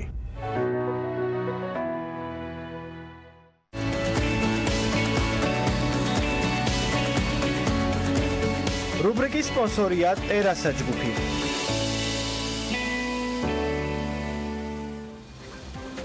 მადლობა ლიკა ქარდავას და მის სტუმრებს ზურაბ ერისთავს და მარიამ დემურიას უძრავი ქონების ეროვნული ასოციაციის ბორდის წევრს და პრეზიდენტს მასპინძლობთ საქმიანის ბოლო ბლოკში.